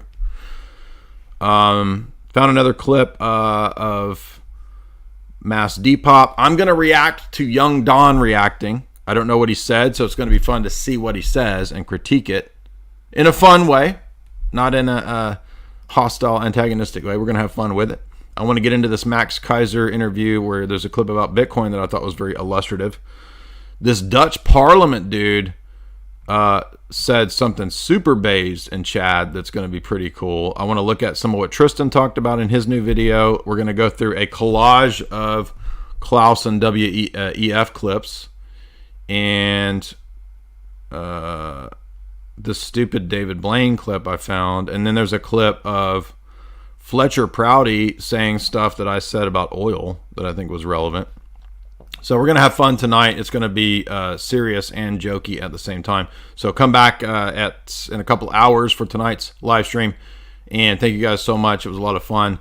Good kind of basic questions today. We didn't get super high tier, but that's good because we do have a lot of people kind of asking and getting into the basic stuff. So it's always good to go back to the basics and help hammer out that kind of stuff when it comes to tradition, the ecclesiology of the Orthodox Church, hierarchy, etc. All those things that we think are good things. And we did have our